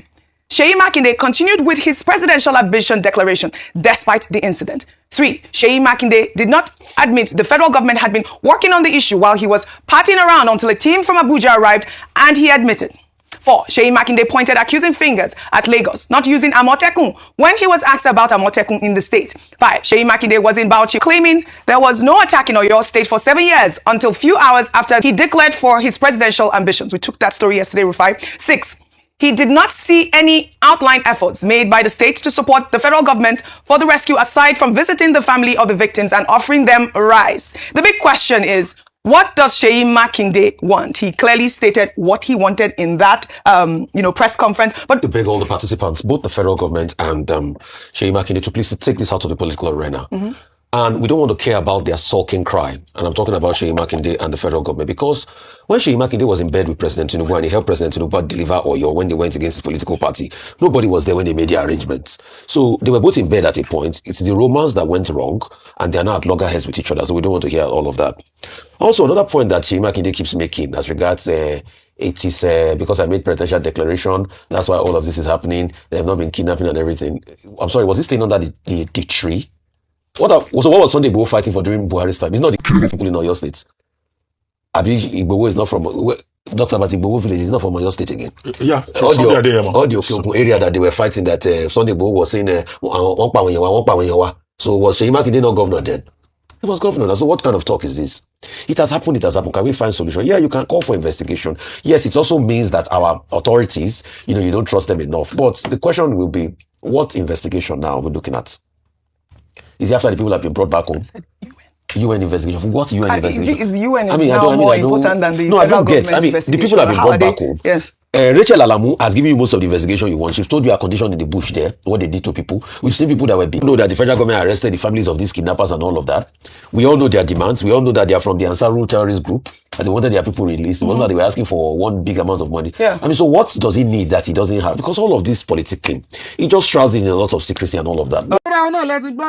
Torí time ni àbá lu àwọn èèyàn tán sọ̀rọ̀ gan-an lórí gbogbo ẹ̀ náà Ṣèyí Mákindé ni wọ́n fún ní gbàgbós ẹbẹ́ rí ojoojúmọ́ lórúkọ bàbá Sunday Igboho ń jẹyọ nínú nǹkan gidi gbogbo èèyàn ní gbèsè lẹ́yìn àná wọ́n sọ̀rọ̀ wọn dáadáa lára àwọn House of Rep ló gbóhùn sókè ẹ̀rìn tí House of Rep yẹn ohun ẹ̀ mọ́ gòkè gan-an ní House of Rep gan láàrin àwọn akẹgbẹ́ rẹ̀ òun ló sọ wípé kán mọ̀ dáríjì àwọn agbésùnmọ̀mí mọ́ kán pa wọ́n tán bá ti rí wọn kán kọjú mọ́ sí wọn ẹ ti rántí rẹ̀. Nígbà tí ó tún fi dò ní Arise TV TVC láti gbọ́ yẹn lánàá nínú Arise TV lónìí ẹgbọ́n tí Rufai sọ wípé ṣẹ̀ṣẹ̀ Mákindé ṣe dórí òye ni kò ṣe dórí òye náà second term Buhari ló ń fi ṣe first term tiẹ̀ ó bá Buhari òun ló wà lábẹ́ ìṣèjọba Buhari ó ti ń ṣe gọ́vnọ̀ abẹ́ ìṣèjọba Buhari náà sà lọ àtáàkì bàbá Sunday Igboho ńlẹ̀ ẹ rí wípé òwe ni Rufai pa fún un wípé owó wà ń bẹ̀ ń gbàna ebi ara ariwo tí Sunday Igboho ń parẹ̀ wípé wọ́n ń pa àwọn èèyàn òun lọ́yọ̀ọ́ abẹ́ ìṣèjọba rẹ̀ náà fi lọ àtáàkì Sunday Igboho pé ṣé kò gbọ́ ariwo ń gbà yẹn kò rántí pé UN wà ń gbà yẹn kò pé UN wípé wọ́n ń pa àwọn èèyàn àbí ìsọ̀yọ́ náà ti ń pa àwọn èèyàn ni kò pé UN ń gbà yẹn ntí Rufai gbìyànjú àti sọ náà ni pé alábòsí ni. Ó dẹ káàbọ̀ padà náà lẹ́ti gbọ́ lẹ́nu àwọn Nàìjíríà yẹn àwọn ọmọ dúró de wọ́n bí o ilé làpò tí ń jókòó dèjì ibi náà láwà o. Nítorí ọ̀pọ̀lọpọ̀ wọn pàápàá jùlọ alágídí Agodi ó fẹ́ rẹ̀ ẹdẹ ó wá fẹ́ bẹ́ẹ̀ dẹ̀ jẹ́ wọ́n ti gbàgbé pé bóun bá lẹ ẹdẹ tó ń padà dé ẹ̀ẹ́dẹ̀ lòun ó padà sí bọ́ọ̀ bá ti wá bẹ́ẹ̀ dẹ̀ jẹ́ kọ́ tó lẹ ẹdẹ bọ́ọ̀ bá wá tẹ̀dẹ̀ dé sọ́wọ́ rẹ̀ dẹ̀ dé padà sí i. Ṣùgbọ́n ẹjẹ́ àwọn wo ó ní olórí ìpínlẹ̀ lọ́yọ̀ọ́ ó sì ní privilege information ẹ mọ́ tí ìjà sọ nǹkankan tó bá jẹ́ torí politics náà ni ṣùgbọ́n àwọn èèyàn sọ wípé ẹ̀hán ti kìlọ̀ fún pé ẹni tí ń bá rìn bálabàla pé wọ́n ṣàyè rẹ̀ bálabàla ni o pé àsọtẹ́lẹ̀ sì ti wà ńlẹ̀ mo ní ó dá yóò sojú wa kò ní sẹ́yìn wa bá jẹ́ ó fi kóun ní agbára yẹn tó ń lè fi ga olódòdẹ lọ́rùn lórí ọ̀rọ̀ yìí torí mi ò tí ì mẹ́ni tó fẹ́ kán wá probe ó náà sì wà lára àwọn tó máa probe o torí òun lò lórí ìkíà rẹ̀ ní ọmọ ìwà ó ní òmójútó wọn bó bá tiẹ̀ wà jẹ́ torí pé ó fẹ́ selection náà ni kí ló dé tí wọn náà ò lè sálà tó ò lè dáàbò bo àwọn èèyàn rẹ̀ kí ló dé tó lè irú helicopter ní ìsìn tó ní inborn June ǹjẹ́ July kọ́lá tó ti ń wojú rẹ̀ títí tí ń lọ yìí July kọ́lá tó ti ń wojú rẹ̀ tó tún ti ń lọ yìí so ìwọ náà ibi tó ti mẹ́ẹ̀ láti dáàbò bo kódà kó jẹ́ aráalé ló mọ̀ sọ̀rọ̀ yìí ọ̀tálọ̀tà ń jẹ́ ìwọ tó sì lè rí wó dáàbò bò wọ́n tó sì mọ̀ wípé ceremonial ni ọ́ tó mọ̀ wípé wọ́n kàn fi ọ́ jẹ kínní ni kò sàgbára lọ́wọ́ rẹ̀ síbẹ̀ náà oníkan dìbò fún ọ ó sàdáàbò bò wọ́n ó mọ̀ wípé nígbà téèyàn yìnbọn lóra rẹ̀ lẹ́sẹ̀ ni ọ̀rọ̀ ẹnu rẹ pé ó dáàbò bò aráàlú sọ̀wà mọ̀tẹ́lẹ̀ wípé kì í ṣe gómìnà ní máa pàṣẹ fún ọlọ́pàá ni ọ̀gá ọlọ́pàá pátápátá ní máa pàṣẹ fún ọlọ́pàá kì í ṣe gómìnà ó mọ̀ kó tó di pé ó gbé dáàbò ó lè fi yẹn ṣe excuse o torí UN náà ó bí ọ torí UN ó bí ọ ibo ló wà wọ́n bí ọ ẹjẹ́ àmọ́ òwòrán wọn ẹ wo ẹjẹ́ á fi àràgbé ètò rọ̀ síbí ìyá àlérí báyìí lọ ká mọ̀ fàágùn jù nítorí àyàsífẹ́ gbé wa débẹ̀ nu abala bàbá Akéwìgbà Gold náà mọ̀ sọ̀rọ̀ lórí ọ̀rọ̀ yìí ọ̀rọ̀ wọn sì dùn o ṣé ká sáré gbọ́ ẹ̀yà àfilẹ̀ fa àyàká àyà lòun abala ń bára ẹ̀ àníri báyìí lọ nítorí tata dé ìyẹn bá pín bá dénú yín ìmọ̀ràn náà sí kókó kó mọ̀ ju 5 lines lọ tẹ́mi mọ̀ ti dá yìí níbí báyìí kí mọ̀ sí bye bye and I love you. I see tomorrow by God's grace. Ire tójú owó rí láàárín ire kàbìtì. Eré ọgbà pàpà láti ohun kí n káàbọ̀ sínú abala ẹ̀ńbára yìí gẹ́gẹ́ bí àyà ṣe ṣèlérí wípé bàbá Sheikh Akéwùgbàgò ló ń gbé bọ̀ ẹjẹ́ agbọ́n tán náà fẹ́ sọ ká tó wá lọ ilé ìgbìmọ̀ asòfin ọ̀rọ̀ kù tá a fẹ́ gbọ́ lórí ọ̀rọ̀ Ṣèyí Mákindé àwọ̀ ayé àlọ́dọ̀ ọ̀bàrà jíde ó BKO níbi tí wọ́n ti tẹ̀ ẹ́ sáwọn haúsá àwọn northerners lójú wípé ẹ mọ̀ pariwo ẹ fún amẹ́ríkà o ẹ kí gọ́ọ̀mẹ̀ntì mọ̀ bá amẹ́ríkà ṣe kán mọ̀ bò lódò rẹ ṣe o tó bá ti dọ̀rọ̀ wípé a fẹ́ gbógun ti àwọn agbésùnmọ̀mí ẹ arab nìkan lọ o kán lọ turkey o kán rè bá iran ṣe o kán bá palestine ṣe o kán bá egypt ṣe o pé kò wá tán bí ìyàwó ti gbọ́kọ̀ sánlẹ̀ o ọkọ̀ sùké ó yọ ké kò lè dìde mọ́ pé arab ní gbogbo àwọn tán bá tó jẹ́ foreigners tí wọ́n mú tọwọ́ bà. tí wọ́n rí mú gbogbo ẹ̀yin uniform men tẹ̀sí iṣẹ́ pàtàkì yìí tẹ̀sí iṣẹ́ débi pé ẹ ti sáré mú àwọn tí wọ́n jẹ́ agbódegbà wọn nígboro true wọn lẹ fi wá lò tọ́nà fi ní kíṣẹ́ yóò rọrùn gbogbo yín ọba mi ọ̀sán yín lẹ́sàn dáadáa àwọn tó kú nínú yín wọn kú gbé pẹ́ẹ́pẹ́ẹ́ oríire ayérayé ọ̀nà bẹ fáwọn ọmọ àtàwọn ọ̀nà tìrànà iṣẹ́ dẹ ṣe ẹni tó bá lẹ̀ ṣiṣẹ́ ó tàn ó dàbí ẹni pé nǹkan mú lọ́pọ̀lọ́ ni. ISWAP and Boko Haram had always used foreigners. I remember in 2013, there was the Boko Haram attack on Giwa barracks. They set ablaze the barracks, set ablaze even airplanes, some of the equipment. Some of those who were arrested could not speak a word of Nigerian language. Now after the fighting, and they had foreign currencies, bags of foreign currencies that they had prepared to give them after the attack. It was recovered. The late Kulomidala, our correspondent back then, was the one who shot that brought that report. It was scary. Foreigners had been working with Boko Haram for so long. Chinese, I've seen stories of Chinese working with Boko Haram. Arabs working with Boko Haram. It's not a new thing. To me, it's not new. It's not new. That's why Nigerians need to know that some of the Arabs that they are happy to deal with do not even mean well for us. You are happy to fight the Americans, you don't like the Americans. But you are not going to find an American working in Boko Haram scam. Yes. But you have an Arab there. You have a Chinese man had been arrested before. Working with terrorists in Nigeria. So we must know that, look, these people benefit from external support, external expertise, and they have transnational terrorism linkages. That is why they can do a lot of what they do. They have good training in weapons handling. Sometimes some Nigerian soldiers who left the force in anger, who deserted the force, some of them work for Boko Haram. They are the ones who train them on how to handle weapons and other things, give them good training. And sometimes too, they go to Somalia to receive training from Al-Shabaab. That had happened in the past. In the early years of Boko Haram, some of their men went to Somalia to be trained by the Al-Shabaab fighters. So foreign connection is not a new thing. Okay, now we just have to do our best to ensure that we deal with this problem. Now, the other side of this conversation, insurgents now use AI to make bombs. How worrisome is this? Well, it's really, really worrisome. You know, AI now answers virtually every question. And so what terrorists are doing now is that they give AI the right prompts. Ìkórí tata dé ilẹ̀ rú ti bà mí wípé wọ́n ti ń kọ́ wọn bọ́n ṣe ń fi AI. AI mọ̀ ya wèrè gan, ó mọ̀ da nǹkan rú, ó mọ̀ ba nǹkan jẹ́ o. Torí yóò mọ̀ bọ́ sọ̀rọ̀ báyìí, yóò tún mọ̀ propose ní tó bí, yóò tún mọ̀ propose ẹ̀ fún ẹ pé ò bá dẹ̀ tún wo eléyìí, ò bá dẹ̀ ṣe báyìí, ò bá dẹ̀ ṣe báyìí. Gbogbo ohun tó o bá dẹ̀ ti bá sọ rí pátápátá kódà kó ní í ṣe pẹ̀lú rẹ̀ gangan, yóò há sórí ni o.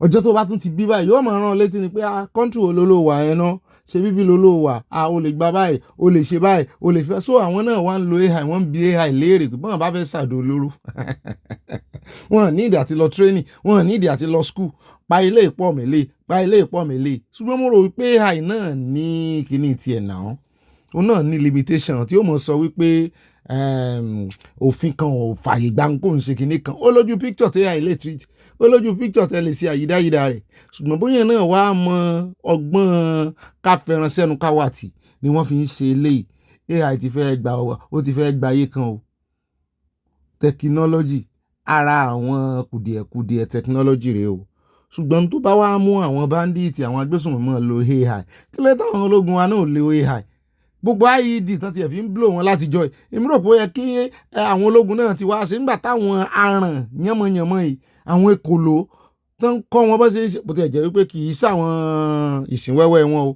torí ẹ̀ náà àṣírí tó tú nìsín ó fi hàn gbangba wípé àwọn tó ń kọ́ wọn rèé tán mú yìí náà ní kọ́ wọn.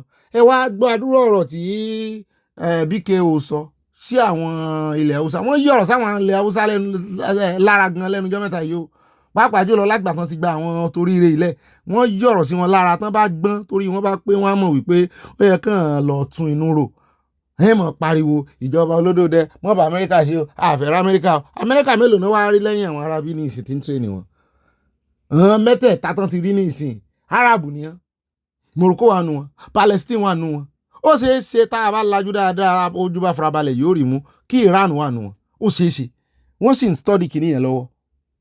ẹjọ́ àwa délé ìgbìmọ̀ asòfin náà sọ púpọ̀ lọ́rọ̀ lẹ́yìn eléyìí tí Oshiomole sọ àǹtí sẹ́nẹ́tọ̀ Natasha afẹ́fóbìnrin náà láàyè náà sọ wọ́n bá ní pẹ́ńbẹ́ ká tó wá lọ sọ́dọ̀ sẹ́nẹ́tọ̀ Ningin òun ló wá tún pẹ̀rẹ́pẹ́rẹ́ ọ̀rọ̀ pé inú àwọn dùn kò tí ẹ̀ mọ́ bọ́ ṣe ń pe oríire yẹn gan ẹ̀ mọ̀ pa Hausa ni inú àwọn dùn o wípé ìjọba ò gbọ́dọ̀ lo standard yìí o pé kán mọ̀ tẹ̀síwájú pé gbogbo àwọn tí wọ́n ń sọ̀sọ́kúsọ kiri kò tán bí ò tán àti gbọ́ lẹ́nu àwọn tán jí kó lọ ẹ rí i pé ara wọn ti wálẹ̀ díẹ̀ gbogbo àwọn onísọkúsọ èmi gan ojú tí yóò ti rèé dílítì tó kọ pàápàá jùlọ àwọn pásítọ̀ wọ́n rí ọ̀rọ̀ gidi fi preach mọ́ wọ́n ń sá fún bíbélì bí tọ́pìkì ṣe pọ̀ nú bíbélì tó tán lè fi preach wọ́n ń sá fún ìsọkúsọ lọ́pọ̀lọpọ̀ wọ́n ń sọ káàkiri orí àgbàgbé inspirational talkatives.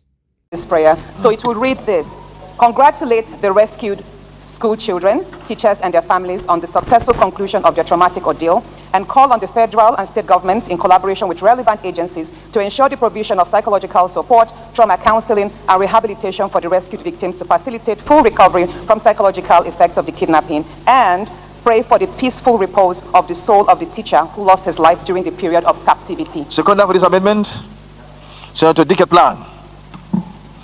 President of the Senate, my dear colleagues, Senator Dicket Plan, I rise to second the amendment made by Senator Natasha that psychological treatment. Don't put yourself in trouble. It's a very long amendment. Yes, sir. So, yeah. So just you've seconded, I second it. Yeah. And I compensated you for not allowing to speak. That's why there are so many people wanting to second. I understand very well. That's the compensation.